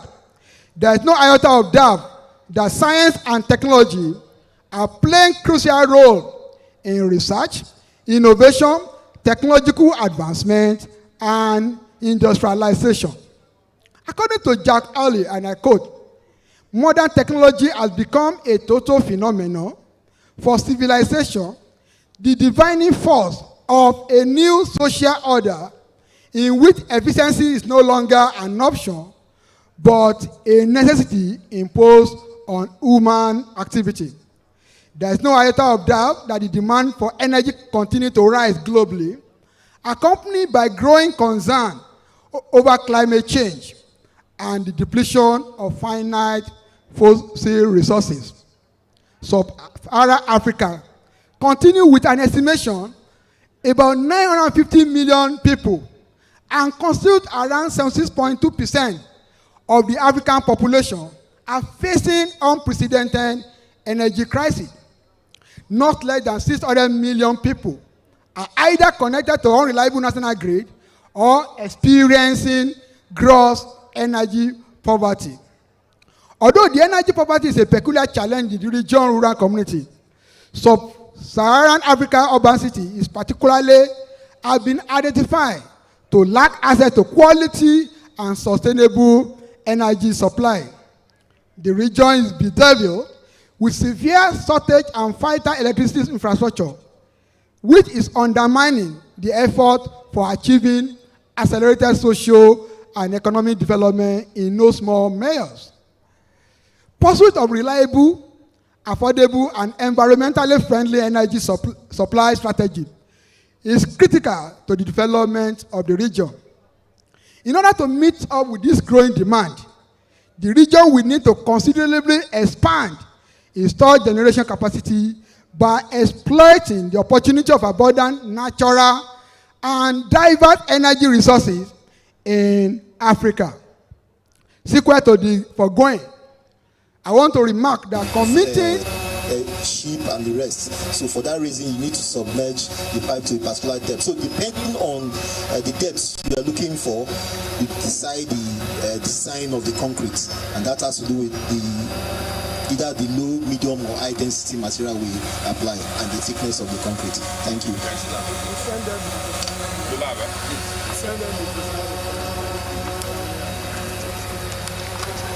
And the report that we gathered showed that this movement for transition, this gesture for energy transition, will cost Africa about $100 billion annually between year 2020 and year 2040. In this energy transition drive, boosting energy production at the most beneficial cost without compromising the environment is critical. And the contribution of circular economy. Like my professor said before now, circular economy is key. According to MacArthur Foundation, it gave us a statistic that circular economy has a potential to reduce greenhouse gases emission by 45% in the year 2050. I think that is a huge task. distinguished ladies and gentlemen. Now, as I be contributing to setting the tone for this summit discussion by focusing on emerging innovative energy technology for advancement and sustainable development in oil and gas industry. Let me look at it this way. When we are talking of oil and gas industry, we are talking of the downstream, the midstream, and the upstream. We are talking of the offshore and also an offshore industry. As a result of that, we're also looking at what are the energy resources that we give a sustainability to the operation of oil and gas industry in the world. And that's why it is still painful to me that we are not able to project, because some of the things that will be showing us, some of the latest technology in the world, in this different area, well, I hope this slide will be shared later to be able to see what I'm trying to put. Thank you very much. Thank you very much. God bless you. I'm on slide 11 now. The contribution of oil and gas industry. The contribution of oil and gas industry to the global energy industry and economic development cannot be overemphasized. Nevertheless, Africa represents the new frontier for energy in many ways.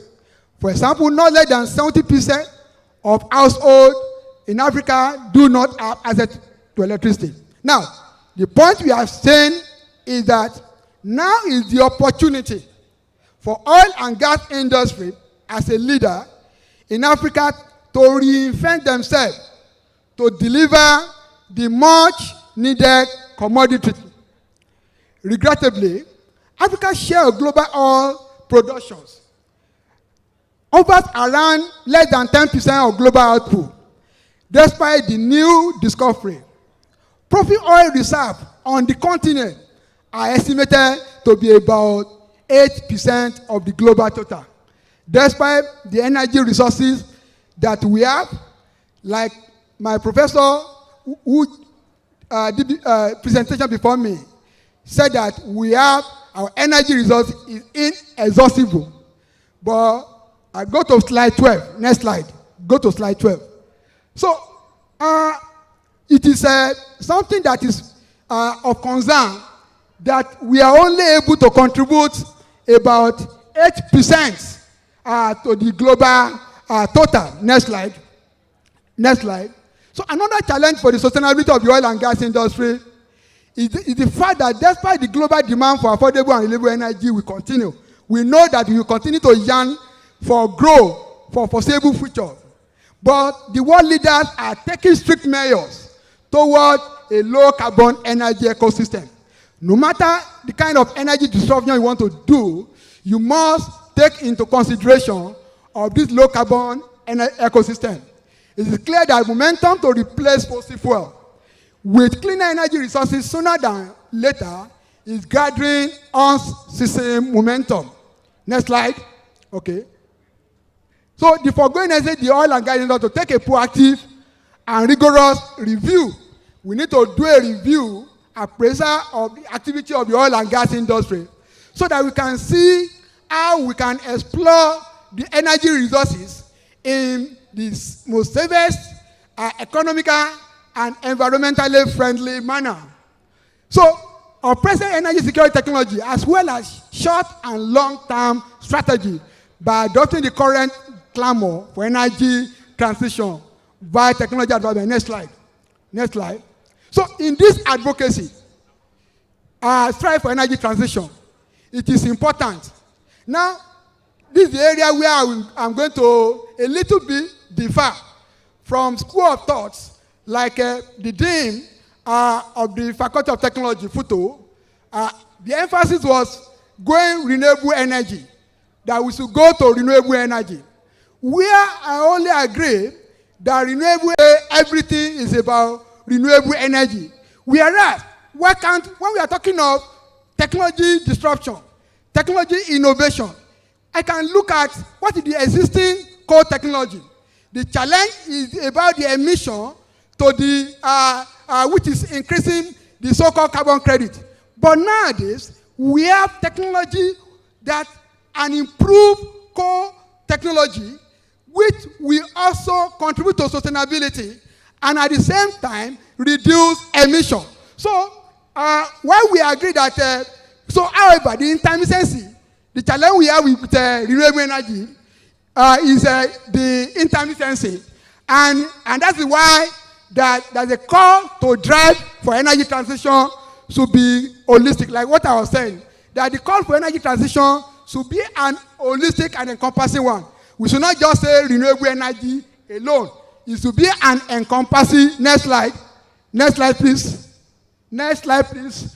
So it requires energy diversification, energy mix. It informs not only about advancing technology for exploring new and energy solutions, but also drive for advanced, innovative, low carbon friendly, because that is the key. So whether nuclear power, whether coal technology, if you are able to have an improved technology that will bring this carbon emission down, then it is all good for us. So we take solar, we take renewable energy, we take the fossil fuel. Are we going to throw our fossil fuel that God has given us into the dustbin? Of course, no. So, and that is why we have, next slide, talking about nuclear power. For instance, energy storage is one of the areas people are using to cushion the effect of renewable energy, solar, wind, and all that. But it also has the challenge of this, the storage. However, the associated challenge with storage technology in there is adoption and integration to existing. Next slide, I want to be fast.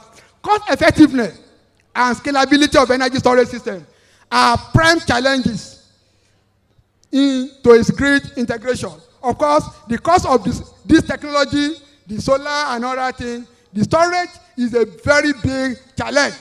Furthermore, issues associated with efficiency, lifespan, and safety of energy storage technology need to be holistically addressed through proactive research, advanced technology, and innovative solutions to ensure their long-term availability. Next slide, please. Next slide. So, also the use of standardized regulatory framework. Overcoming these challenges require, like the earlier speaker also said, require intra and interdisciplinary collaboration among researchers, engineers, policymakers, and industry stakeholders to develop innovative solutions and create an enabling environment for energy storage. To sustain this agenda, an all-part-of turn and gain relationship and collaboration is a very, very key that I must be vigorously pursued. Next slide. Yeah, now, pioneering energy transition for sustainability, which is one of the agenda that this Solewant Energy Summit want to pursue or advocate for, is enhance energy production and independence, improve energy security to reduce greenhouse gas emission, quality of life, cost reduction, economic growth, and job. Next slide. Let's be faster. On this note, distinguished ladies and gentlemen, I will always seek your indulgence to highlight my opinions as part of setting the tone that can steer discussion in this summit. And that's why I titled it Emerging Innovative Energy Technology for Advancement and Sustainability in Oil and Gas. Next slide. And I will be very, very fast about it. When we get to technical session, we will be able to look at some of these issues and discuss. Next slide. Yeah. So my own approach, in order to achieve sustainable energy development in oil and gas industry, I talk about that it has to be an holistic approach. It has to be an encompassing approach. So we need to look at the emerging energy production technology globally, emerging energy storage technology. How can we improve on our storage technology? Emerging energy efficiency. So many oil and gas industry, in the oil and gas industry. So there's need for us to be conscious of our energy efficiency technology, because a lot of capital flights, lots of also of money are involved here. And when the expensive capital outlay is small, then it means the sustainability of the oil and gas industry is getting threatened. Imagine energy conservation. Even though energy conservation and energy efficiency, they seem there's a strong relationship between them. They are actually not the same. Then, what are the emerging environmental and cost-friendly technology that we can adopt in the oil and gas industry? Next slide. Next slide. Yeah. So, I try to give us about 5 areas that we need to look at. Now, talking about solar power technology, there are a lot of ongoing emerging technology that we can adopt. For example, that perovskite solar cell. You know, what we know before is the use of this silicon-based. You see, you can change. One of the way we can have innovation in engineering is to modify the material properties. So what is done in this perovskite is that the structure of the semiconductor called perovskite mimic that of perovskite minerals, which is able to absorb more energy both at the visible and infrared. So by this, is able to absorb more energy compared to the traditional silicon-based solar cell.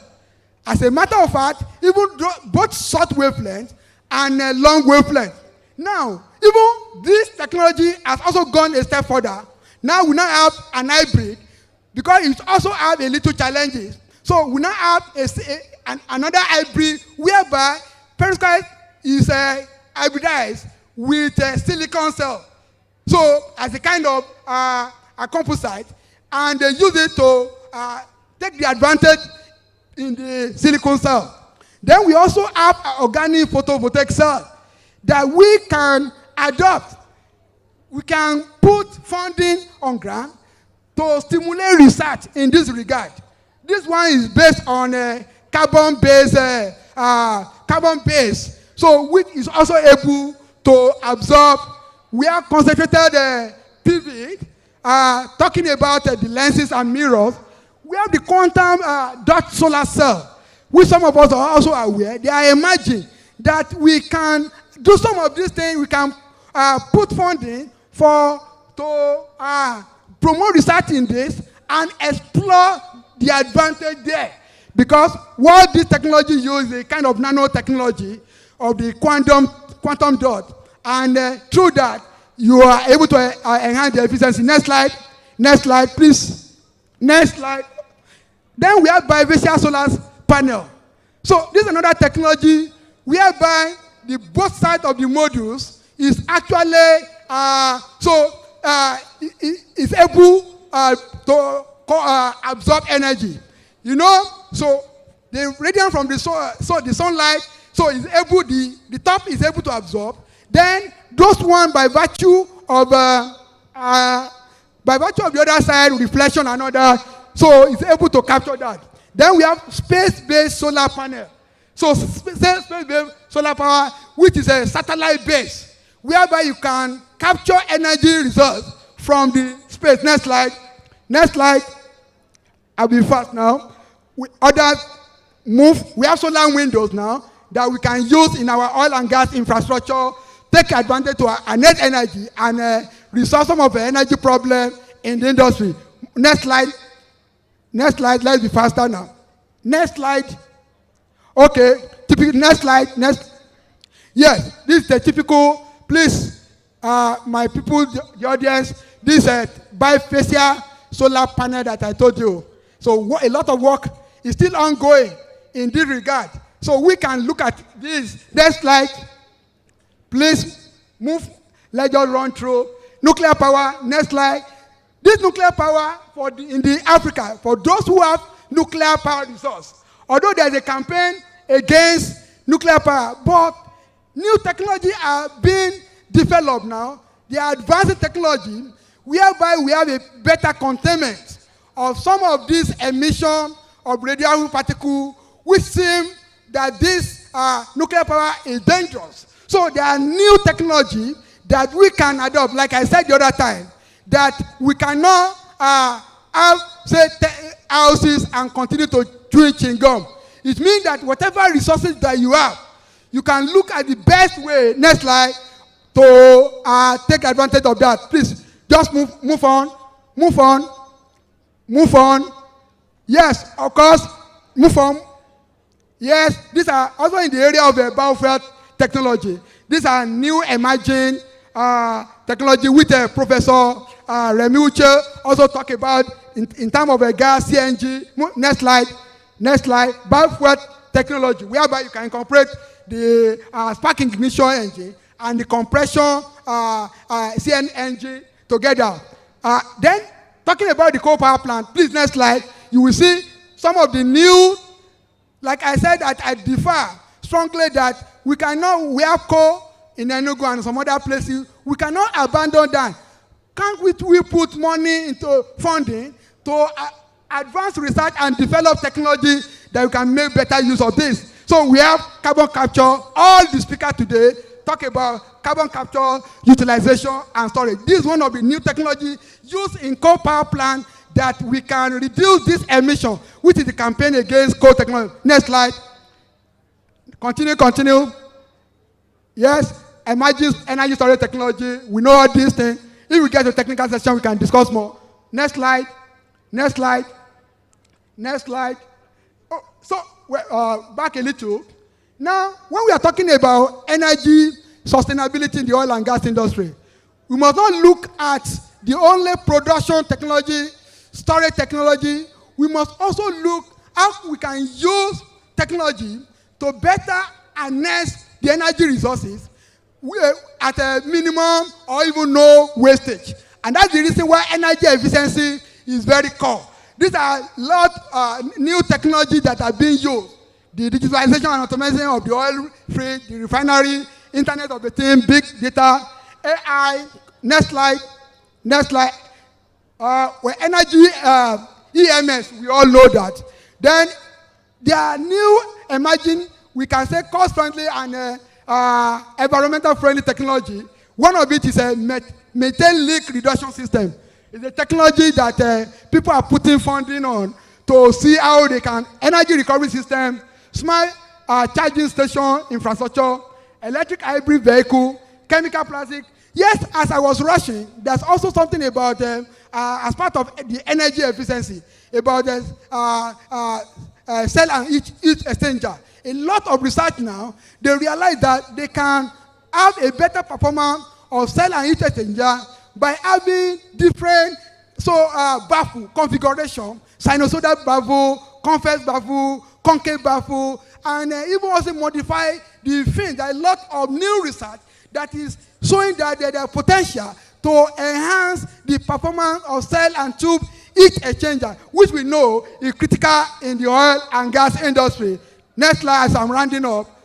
Yes, well, now, before that, I know the chief managing director of the program is on my neck, and I'm trying to also round up. Thank you for giving me this time. The challenges that we have in all this, talking about the emerging technology, is the issue of poor policy and regulation. You know, when we know problem, then we also know the way forward. So, poor policy and regulation, and all the earlier speakers, including my Professor Uche, Professor Falode, and the High Commissioner, emphasized on that. Poor grants and funding for innovative energy technology. All the technology that I highlighted in the course that I'm advocating that we should go for require funding. Without funding, you cannot do research and development. Without research, there cannot be innovation, there cannot be development. Technology integration and scalability, policy awareness, education acceptance, pragmatic advocacy, which the chairman, the group managing director of this startup And that's why he put a program of this magnitude. I want to say, can we have a resounding applause for the chairman, Engineer Solomon Enwari. So lastly, concluding remarks. Concluding remarks. Concluding my next slide. Next slide.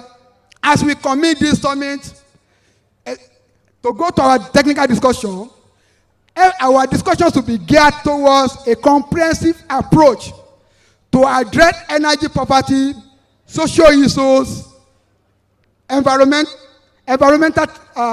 impact for accelerated and innovative energy transition for sustainable development in oil and gas. I am advocating that Africa should be able to exploit its own endowed resources. When I say endowed resources, I am not limiting it to renewable energy alone. In fact, the order in the world now, in terms of energy transition, is to say renewable and emerging, which may include coal and other things. Anyway, anyhow, that we can solve this problem of energy crisis. Anyhow, that we can achieve sustainability in the oil and gas industry. Next slide. Next slide as I conclude. Next slide as I finish up. Next slide. Some people have. There's need for each player. There's need for each player, stakeholder, across the value chain of the oil and gas energy industry to focus on their area of expertise. Please, and minimize unnecessary competition.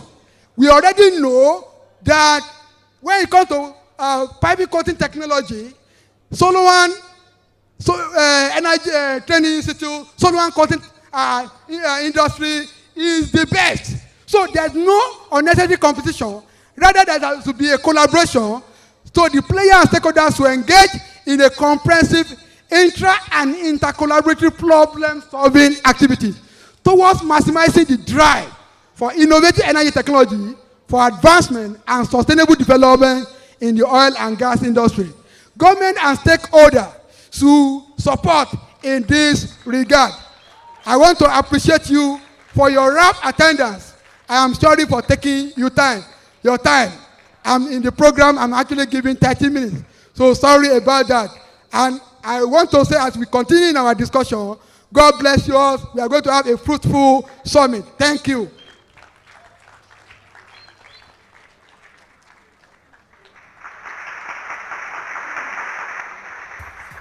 DJ, you had to add your own.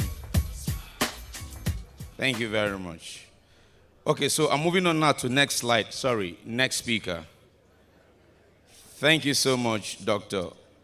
We're going to take the goodwill from the president of the Nigerian Society of Engineers, after which we'll take a 15-minute panel on finance and business policy. I need only three. Only three. Only three. In fact,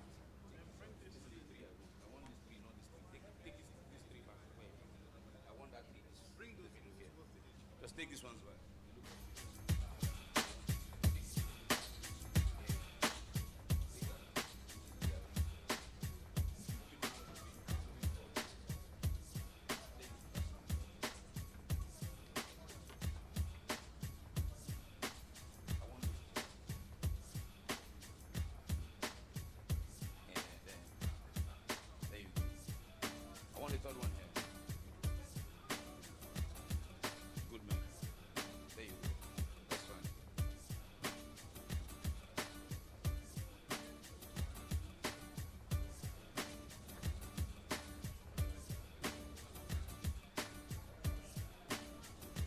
Okay, so before I get to what I'm arranging the chair for, would listen to the goodwill from the president of Nigerian Society of Engineers, Engineer Mrs. Margaret Oguntala, who is represented by the vice president. Let's welcome Engineer Felicia Agobata, FNSE.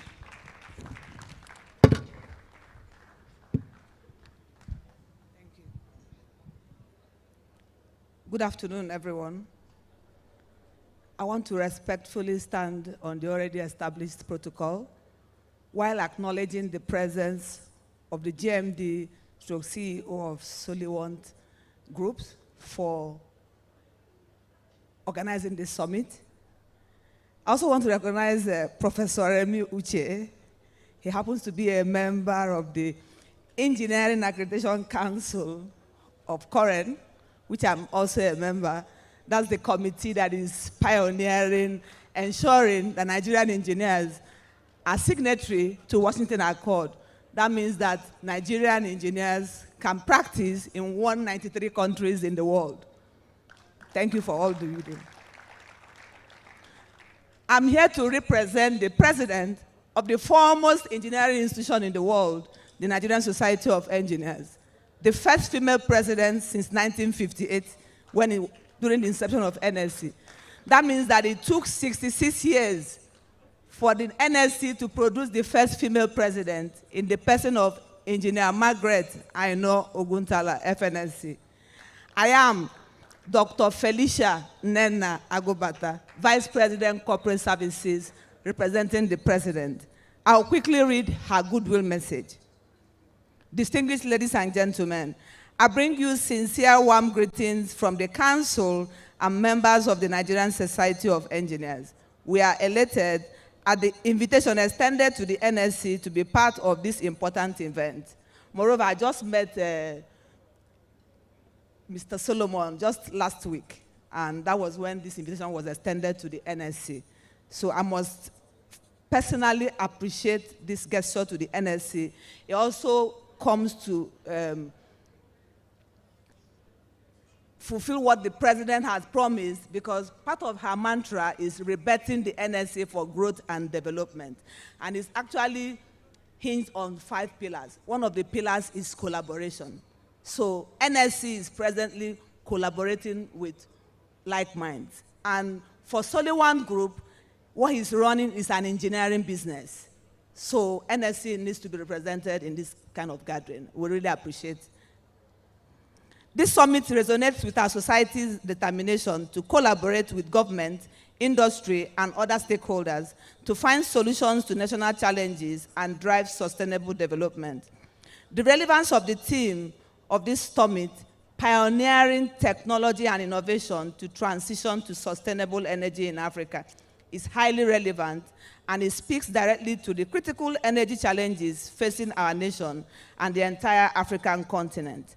It highlights the need for bold initiatives and harnesses technology and innovation to build sustainable energy systems that address our current deficits and align with global goals. It's also of note to know that the Solewant Group is actually pioneering pipeline coating technology. And from what we saw during the factory tour, they are probably done by Nigerians, from design to production to the finish line. And it's a moment for me to be proud that I'm actually a Nigerian engineer, seeing my colleagues being the one at the forefront of those production and ensuring that we have an energy solution for the country. I commend Solewant Group for gathering a distinguished assembly of experts, thought leaders, and practitioners to deliberate on these pressing issues. This platform underscores your commitment to contributing meaningfully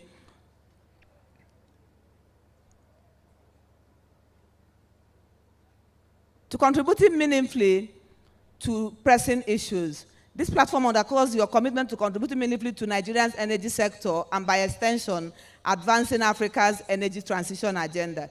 As we engage in this vital conversation, I call on all participants to patronize realistic, actionable solutions that are tailored to the unique energy needs and challenges of the continent, which is part of what Solewant is actually providing. It is essential that we focus on strategies that balance innovation with practicality, ensuring that the proposed pathways are economically viable, socially inclusive, and environmentally sustainable. The Nigerian Society of Engineers stands ready to support initiatives arising from this summit by working together with industry stakeholders, policymakers, and innovators. We can develop and implement solutions that drive progress, strengthen energy security, and enhance the quality of life of our people. Once again, I commend the Solewant Group for this visionary initiative and wish all participants fruitful deliberations. Thank you.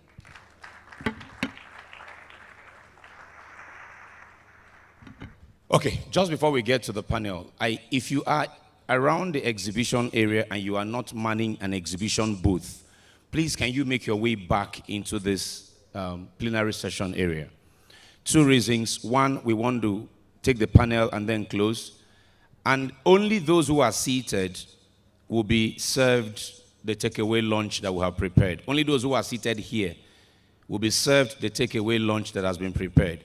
So, Madam Okpe, Jumoke, if you're hearing me, which I'm sure you are, please do not serve anybody who is not seated here.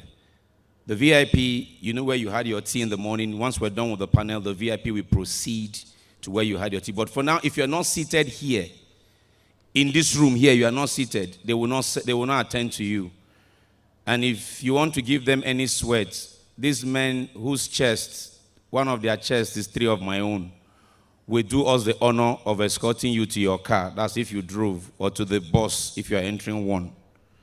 Please take your seats in this part of the room. We are getting to the end of this shortly. A 15-minute panel, MD will speak, and that's it. So please come take your seat. Thank you very much. For an event that started at 11:30, I think we're not doing badly so far with our time, if you will agree with me, right? For now, let's welcome the following experts who will discuss finance and business policy. First off, we welcome Professor Donald Hamilton. Prof, you're welcome. Please give him a round of applause as Prof takes his seat on the podium. Joining Professor Hamilton is Professor Justin Gabriel. Professor Gabriel, you're welcome. And to help us drive the conversation is a business and financial expert and analyst on Arise Business Program. Let's welcome Mr. Chika Mbono. He will be moderating this panel for us. Thank you. In the middle, sir. Yes, there you go. The other way, sir. There's a mic there. Right here, sir. There's a mic for you there. You're welcome. Good afternoon. Good afternoon. We just have barely 15 minutes to talk about this, and I'm actually worried because I've been invited to talk about finance with professors, and I don't know what I'm going to say. I mean, you heard other professors before how they were speaking. So I hope I will survive this this panel. I mean, so many of the speakers have said it so far. The African energy sector has so much promise. There's so many opportunities in galvanizing the African energy ecosystem. Now, but as we know, most times, if you ask Mr. Solomon, he will tell you that one of his major challenges in putting all this together must be finance. You can have all the good ideas you have in Nigeria, but if you don't have the finance, the ideas remain dreams. So today, professors, I'm here as a student to hear you. Let me start from you, sir. What do you see as the challenges with respect to finance in articulating the energy policy, especially sustainable energy for Africa? Okay, thank you. But what I like to say about finance is this. One, there is, the organization has at its disposal the ability to manage that which is already within it. That is, I'm talking about effective or efficient management of our finances. That is one way to go. Another is having external support, which may be in forms of loan from the banks, and also looking at other international organizations that could support innovative organizations as this. Then, from the angle of the bank, the issue we always have here is the bottlenecks that is associated with getting loans and any forms of funding. And also, organizations like this can also use equity financing, and that is also possible based on how much people know about what it is doing and how much reputation it has in the society. That is where information is key. Like this summit we're having today, I'm sure the world is hearing what is happening. The world is, this organization is being exposed to the world. So if this company calls for people to buy shares tomorrow, based on the information people have received from here today and those of us who are here, it is possible that a lot of persons will want to subscribe. So raising funds for an organization like this could be through this means of equity financing, and then looking at the banks also, and this is also another source of funding. Thank you. I don't know if I've answered your question.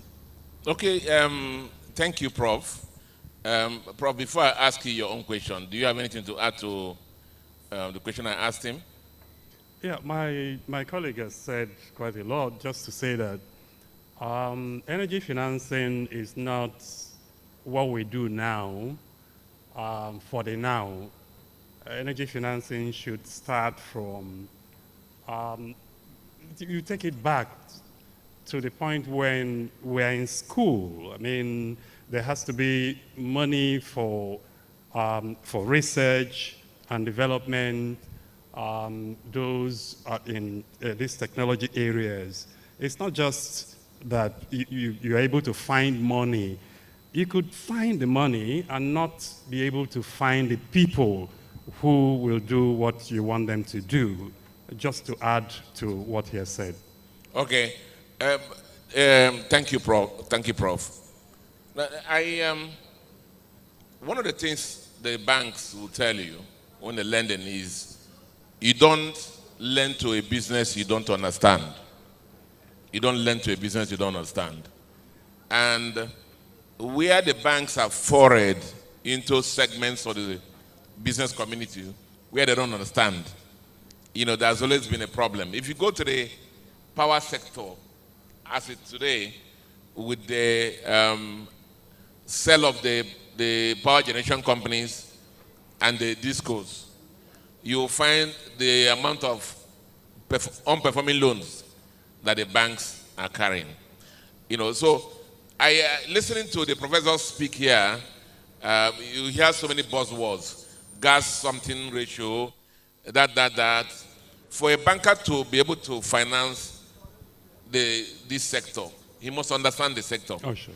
So what kind of partnerships do you think that can help the banks in capacity building? Because that's the way actually it should go. How can the sector help the banks understand the sector better in lending to that before they can lend to that sector? Well, the banks have boards, for example. I expect that the energy sector is key to our development. And so one would expect that the membership of such boards will include professionals, engineers, who understand what is happening in this sector and can advise the banks when requests for loans come. That's one of the easiest way to handle such matters. Yeah, Prof, do you have anything to add to that? I do agree, quite all right. But it's always important for an organization to be able to sell herself and her products very, very well. That is where effective communication comes to play. Nobody buys a product he or she does not understand clearly. For the bank to invest in a business like this, the banks need to understand the viability of the business. The banks need to be clarified about how evolving this sector is and the potentials available within the sector. And when the bank is clearly made to understand this, they will be willing to invest, because the bank is also there for business. So when the bank sees future prosperity in a sector, The bank sees hope. The bank sees there is a kind of light at the end of the tunnel. The bank would be interested in investing. But importantly, the reputation of the business is very, very key. For a business like this, for example, this particular company that has stood the test of time, that has been operational for the past 24 years, that is huge credibility the company can ride on in approaching any bank, because they have surmounted a lot of hurdles, and there is hope that they will continue to progress. Because the bank is usually afraid, if we put money here, what is the possibility, what is the certainty that this money is guaranteed? When that assurance are available, bank will be willing to fund. It's all good and okay when we're talking about Solewant that has been in the business. But in this sector, a lot of things happen in the sector are greenfield. There are things that have not happened before. Renewable energy, I'm not sure how many years is in this environment. And the issue is there are new grounds. And whenever you talk about banks and lending, one of the issues, what the word you hear is risk. Indeed, loans in banks are called risk assets, because they know that when it goes out, it may not come back. So there again comes to the fact, in other geographies, in other countries, that's what they call blended finance. Basically, what it means is the government leads and tries to de-risk the projects, then the banks can tag along. So what do you think the government can do more in this sector to assist in the financing of the sector? Okay, that's where policies come in. You see that the distinguished Senator Mpege, I'm correct, who spoke here earlier, I think that was Senator Barry Mpege.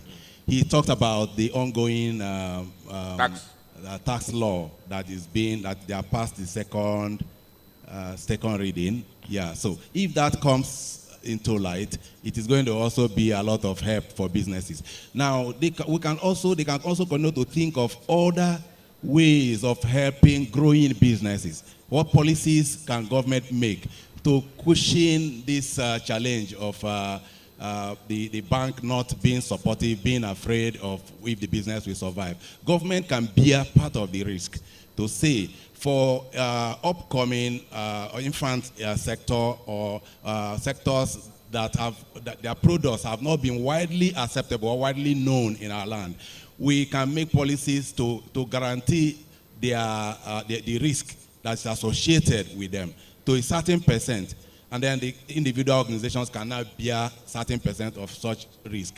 When banks see such guarantee from government that under a very clear policy, it is possible that bank can now be somewhat rest assured that even if this investment fails on the side of the company, this other 50% that government has guaranteed is secured.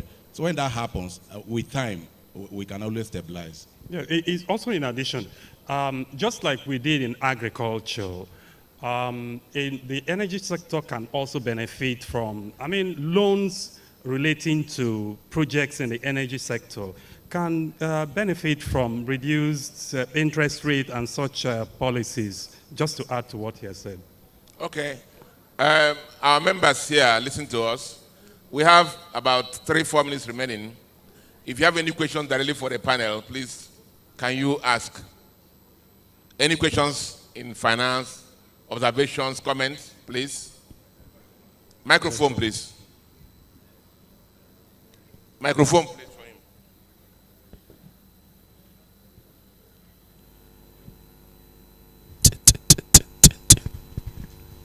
Sound.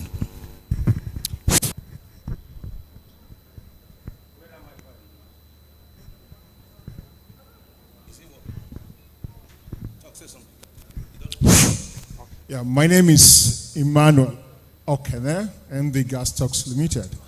I thank the panel for their contributions, but I have a key question for our policy makers. We have intervention banks, Bank of Industry, development banks, Afro-Exim. But what I have observed over time is that they are actually not intervention banks. Because what do? They eventually send you back to the local banks. And they want the local banks to put some form of guarantee.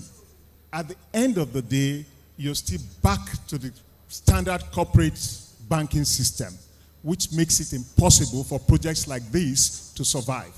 So my question is, why can't we just use the project finance method, where you can look at a project like this and say, okay, let's finance this project based on its existing cash flow or cash flow that will come out of this project. Isolate the risk and then deal with it, rather than saying go back to the local banks, Fidelity, Zenith, to guarantee the loans that the intervention banks are supposed to be making. So if we want to actually do what other countries are doing, the simple thing is to isolate this project and finance them properly. So that's my contribution or question, whichever. Thank you. Yeah, I like that contribution, but just look at a scenario like this. You've taken money from depositors. You're supposed to give it back to them at some point when they want. And you're going to put such monies into projects that you do not understand. The bank doesn't understand. So it's difficult from the standpoint of the banks. They know that the money they are lending, it's not really theirs. And so they really need to have a good grasp on them to be able to get them back. So in a way, we still fall back to the policy issue of government deliberately coming up with, to say that, well, if this fails, we are going to absorb, the consequence. Until we do that, no bank will give money to a business that they don't have guarantees. They are not too sure. In any case, most of the lending we do are short-term here. Okay, Prof, go ahead, Prof. Yeah, I just wanted to add that. Thank you, Prof, for that contribution. The point you raised is also quite valid. The development banks have not been doing exactly what they are supposed to be doing.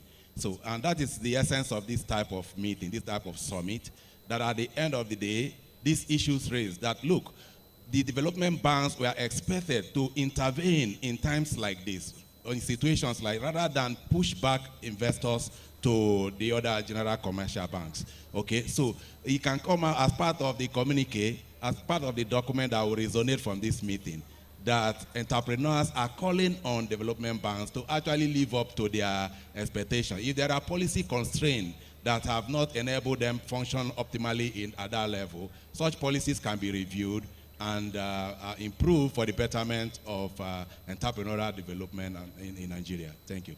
Yeah, let me just add, Prof, before I know you have a question, but let me just add, sir. One of my early banking career, I went for a training in Citibank in New York. And it was credit training. I spent 2 weeks there. Cash flow, analyzing cash flow.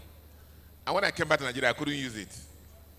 Because they were always asking, bring 10 properties, bring property in that and stuff like that. And but in US there, even a mom and pop shop, they'll ask you, let's see your bank statement.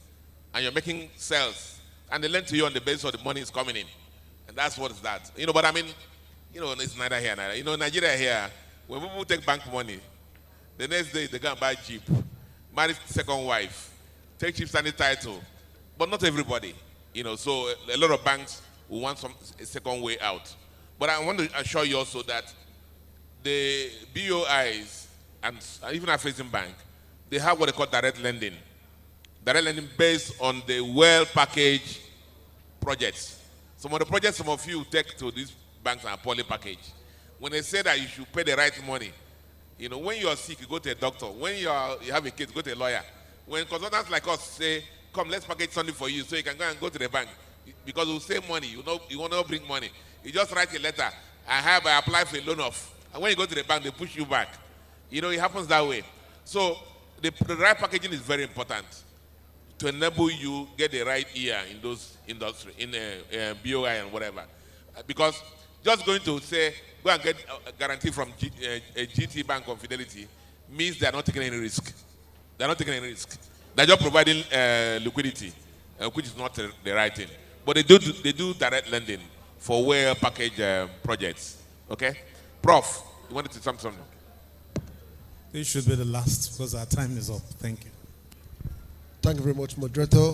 It's not really a question, but I'm thinking that I commend the National Assembly for the tax reduction they are trying to do to some companies like these. But some other countries, if in a particular country, take for instance, Solewant Group is producing 36-inch pipes. You can increase the tariff of importation of such pipes into Nigeria so that can now enable the local manufacturer to have advantage. You don't allow those people to now compete with us here because they have already advanced technology. Theirs may be cheaper and ours be expensive. It cannot survive. So if a policy of the government to ensure, just like in India, you cannot ride, if you ride Mercedes in India, the task of buying a Mercedes in India is so expensive, and now they relax to buy their Suzuki Mariti. So the government should look in that direction of increasing the tariff for products that have local alternative. Yes. When the senator was here, he said there are 109 of them making sacrifices. On my program on TV, I gave it to them. I'm one of those people. And I said that in other countries, when the government has come now, the budget next year is 47 trillion. Now, they will tell you that every item that you're going to spend that money in, they have the right of first refusal for Nigerian-made products. Now, there are companies in Nigeria that are assembling cars, jeeps. They refuse to buy from those companies. I went to go and buy Toyota 190. So they know me. They know me very well on that. So yet some state governors have trusted these local manufacturers and are using their cars. So that's what serious countries do. We have 47 trillion in budget now. Almost 3/4 of it now will go out in foreign exchange to other countries. It's not done. We're not a serious country yet when it comes to things like that. If we have a plant like Solewant here now, every project, all these pipe, Trans-Moroccan this one, that, all of them must be sourced from pipes made in Nigeria, stipulated as part of the contract terms. It's as simple as that. Not we make pipes in Nigeria and they bring them from China. Prof, I don't know whether you have anything to add before we conclude, please. Yeah, for me, from the policy standpoint, I think as a country we spent 64 years planning. It's time we stop planning. You'll be shocked. Someone like me is saying that we stop planning. Plans are things we put in place today to guide our tomorrow. Tomorrow is uncertain. Let us create today our tomorrow. I think that's my contribution. Thank you. Any last words, Prof? Okay, my last comment is just that I see great future for this organization. And I'd like to encourage the management team of this organization to value employee creativity. As an innovation firm, the company will depend so much on the creativity of our employees. So employees' creativity should be encouraged and valued. And then human capital development should also be encouraged and valued so that the future can be well guaranteed. Yes. Thank you very much. Thank you. And then Mr. Solomon, this is for you. The African Continental Free Trade Area Agreement provides and makes the 1.6 billion market that for Nigerians. Your company market should not just be Nigeria. But having said that, it must be intentional. You don't stay here and expect people to come. There must be a structure and a place for you to actually foray into those countries to make markets in those countries. The future is bright for this, and every good meaning Nigeria must continue to support you. Thank you for listening to us. Thank you.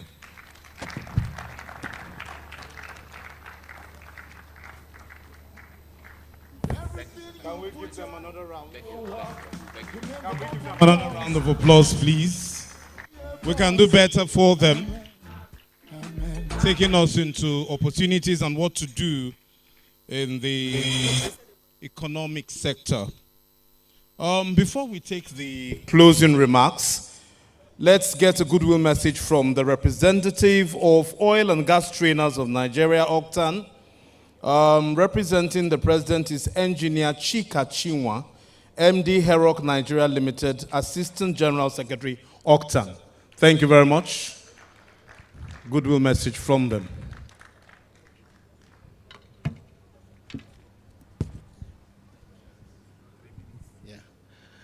Good afternoon, ladies and gentlemen.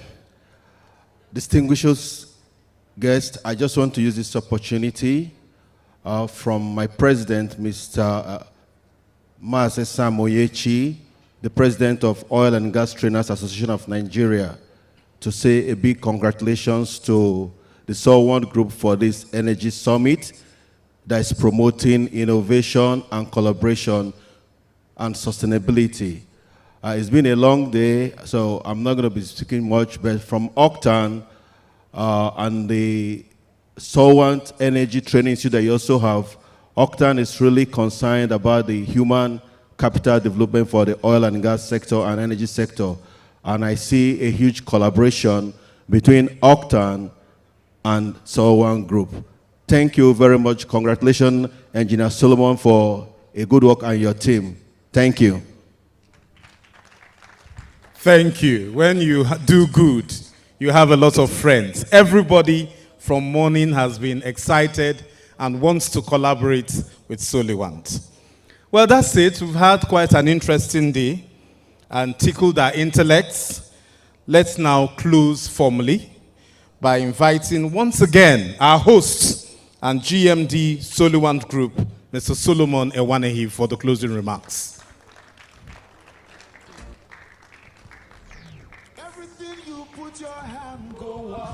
Your name go open doors. You said go be a boss. Amen. Amen. Everything you put your hand go up. Your name go open doors. You said go be a boss. Amen. Amen. Every husband getting paid.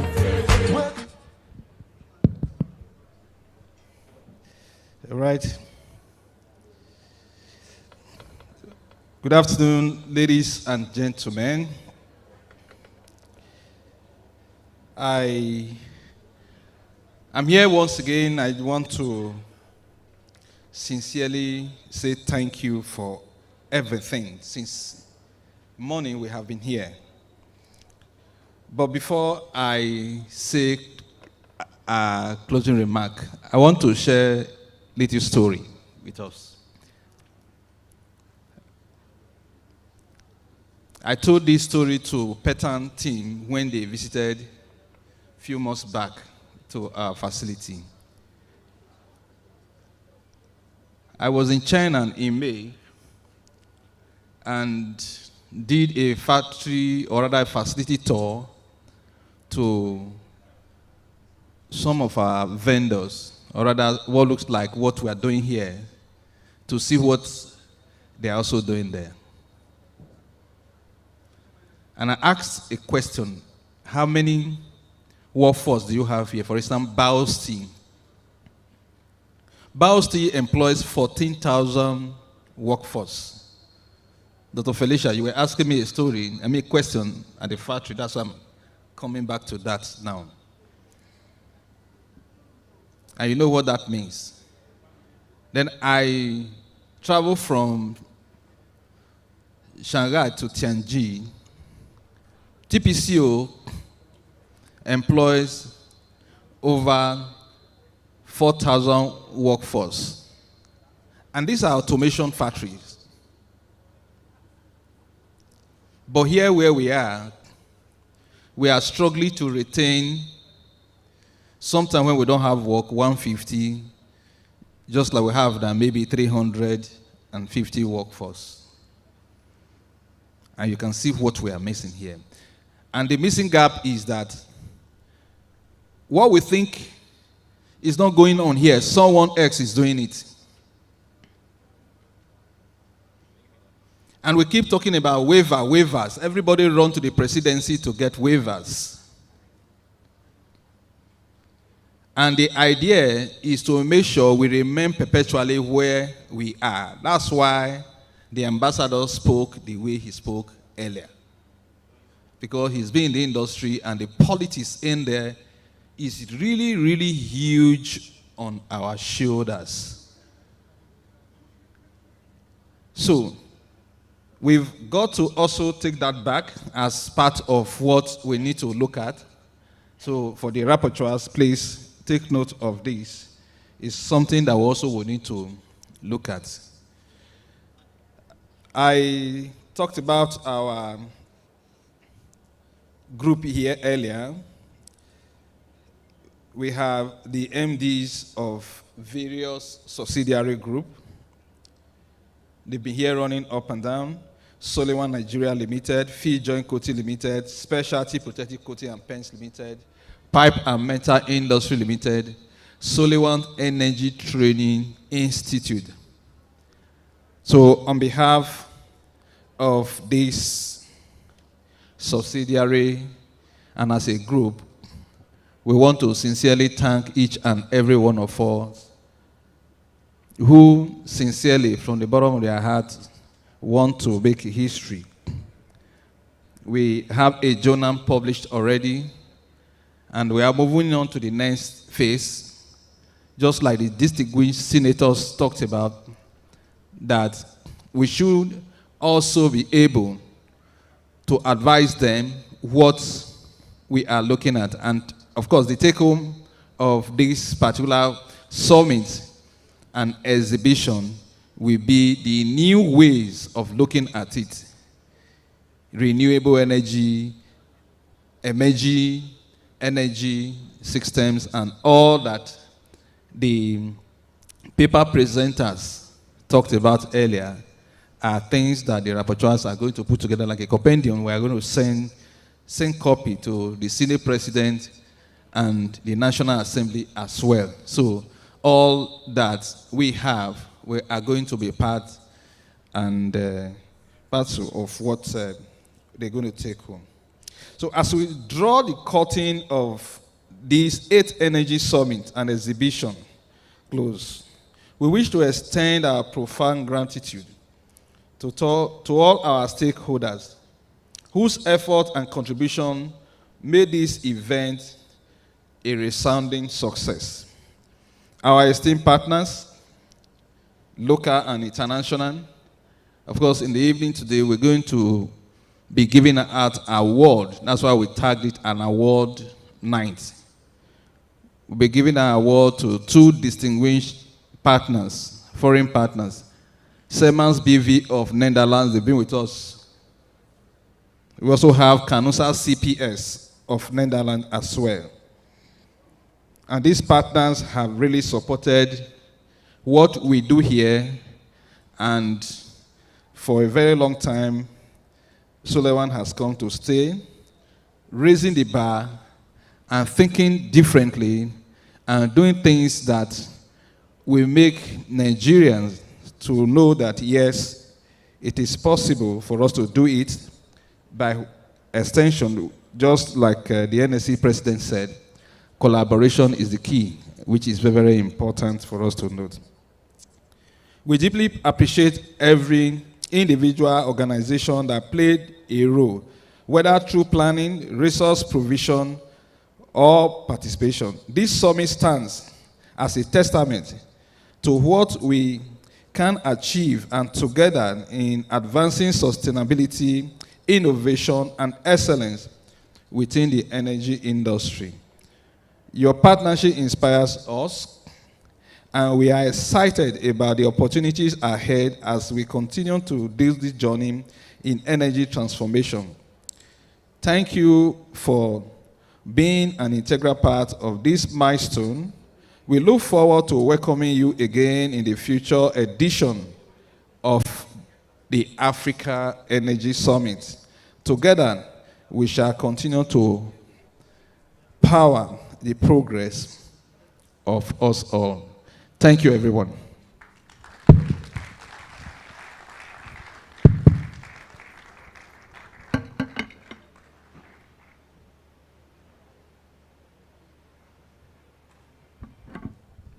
Thank you very much. Okay, I've just been informed now that we have a representative from the NCDMB who has been here all morning. For the records, I only just knew you were here, he or she. So we acknowledge your presence. Even as I speak, I don't know which of the board person that is here, but please, if you're from the NCDMB, we thank you for coming. We thank you for partnering with Solewant and providing them the needed backing to get the patronage that is required to keep this plant afloat. So thank you very much. Let's give our MD a round of applause. Thank you very much. So every other delegate has received this lovely bag that I'm asking if I could get the empty bag again. I just love the bag, and I'm sure what is inside is even more beautiful. However, the dignitaries who were given VIP badges, you can just proceed with the MD to the back of the room where your lunch is served. Until next time, enjoy the lunch you have. Fubara Pepul is his name. Richmond Usuji is mine. Solewant is the company. Lunch is the next item on the agenda. Bye-bye.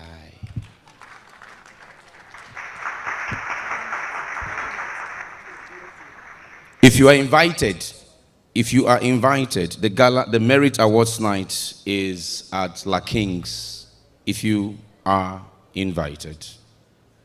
Thank you.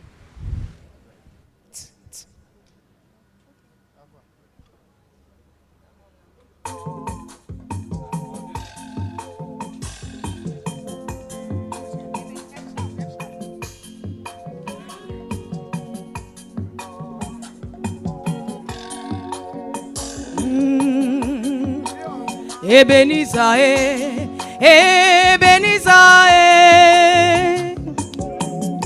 Ebenezer, my stone of help. Only you are my helper. Ebenezer, Ebenezer,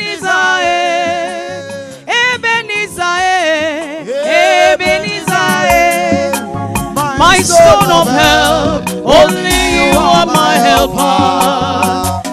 When I call, you answer me. When I am down, Lord, you lift me up. My stone of help, only you are my helper. When I call, you answer me. When I am down, oh Lord, you lift me up. My stone of help, only you are my helper. Ebenezer, Ebenezer, Ebenezer, Ebenezer, my stone of help, only you are my helper. Anye woti ente Jehovah, amino yo mami kwe.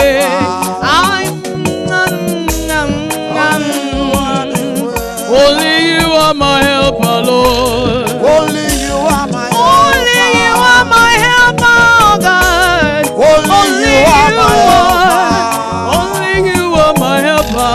Only you are my helper. Ebenezer, you are my helper. Only you are my Only you, helper. only you, only you. Only you are my helper. Ebenezer, Ebenezer, Ebenezer, Ebenezer, my stone of help. Only you are my helper.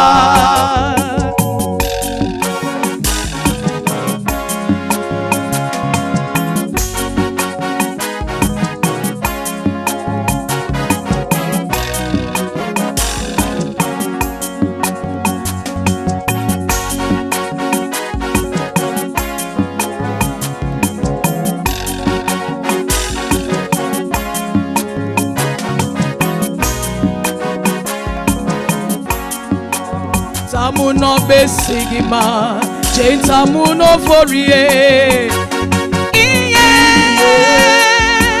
Yeah, Obama. Tamuno besigi majentamuno oforie. Yeah, Obama. Tamuno besigi majentamuno oforie. Yeah, Obama. Tamuno besigi majentamuno oforie. Yeah, Obama.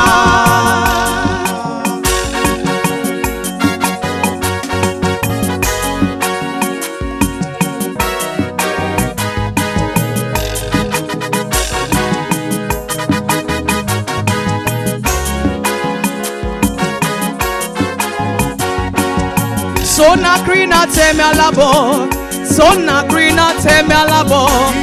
Yeah, Obama. Samuno besigi majen samuno ofori. Yeah, Obama.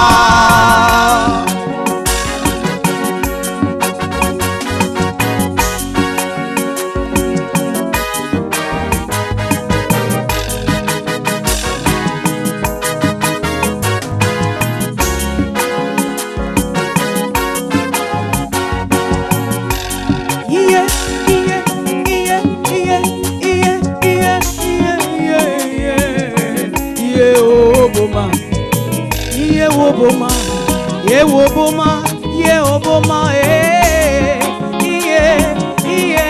yeah, Obama. Tamuno besigima, Tamuno fori, yeah, Obama. Sona grina teme alabo, yeah,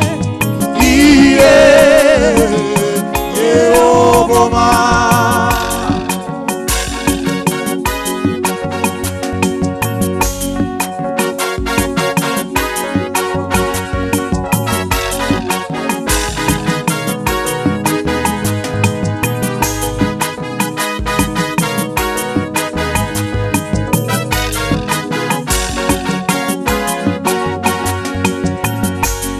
He's done marvelous things, amen. He has done marvelous things, amen. My Lord and Savior has done marvelous things, amen. He's done marvelous things, amen. My Lord and Savior has done marvelous things, amen. He has done it today. He's done marvelous things, amen. He has done marvelous things, amen. He's done marvelous things. My Lord and Savior, some marvelous things, amen. He's all marvelous things, amen. My Lord and Savior, some marvelous things, amen. For Solewant group, He has done it again. This is the Earth Energy Summit today. Oh. He has done it again and again and again and again. Oh, He has done, He has done, He has done, He has done marvelously again. He has done it again. He's so marvelous things, amen. Jesus, You have done it again. He's so marvelous things, amen. Oh, my God and Savior, so marvelous things, amen. Marvelous things, amen. Yes, so marvelous things, amen. Oh, my God and Savior, so marvelous things, amen.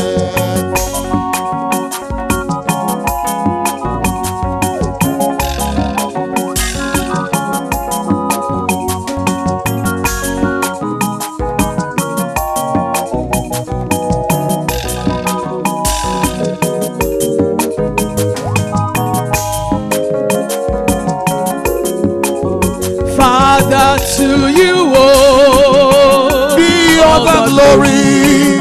To You, Jesus, be all the honor. Oh, to You, Ancient of Days, be all the glory. Oh, and adorations forevermore. Father, only to You be all the praise. Be all the glory. Only You, only You, only You. Be all the honor. To You, to You, to You. To you, be all the glory and adoration forevermore.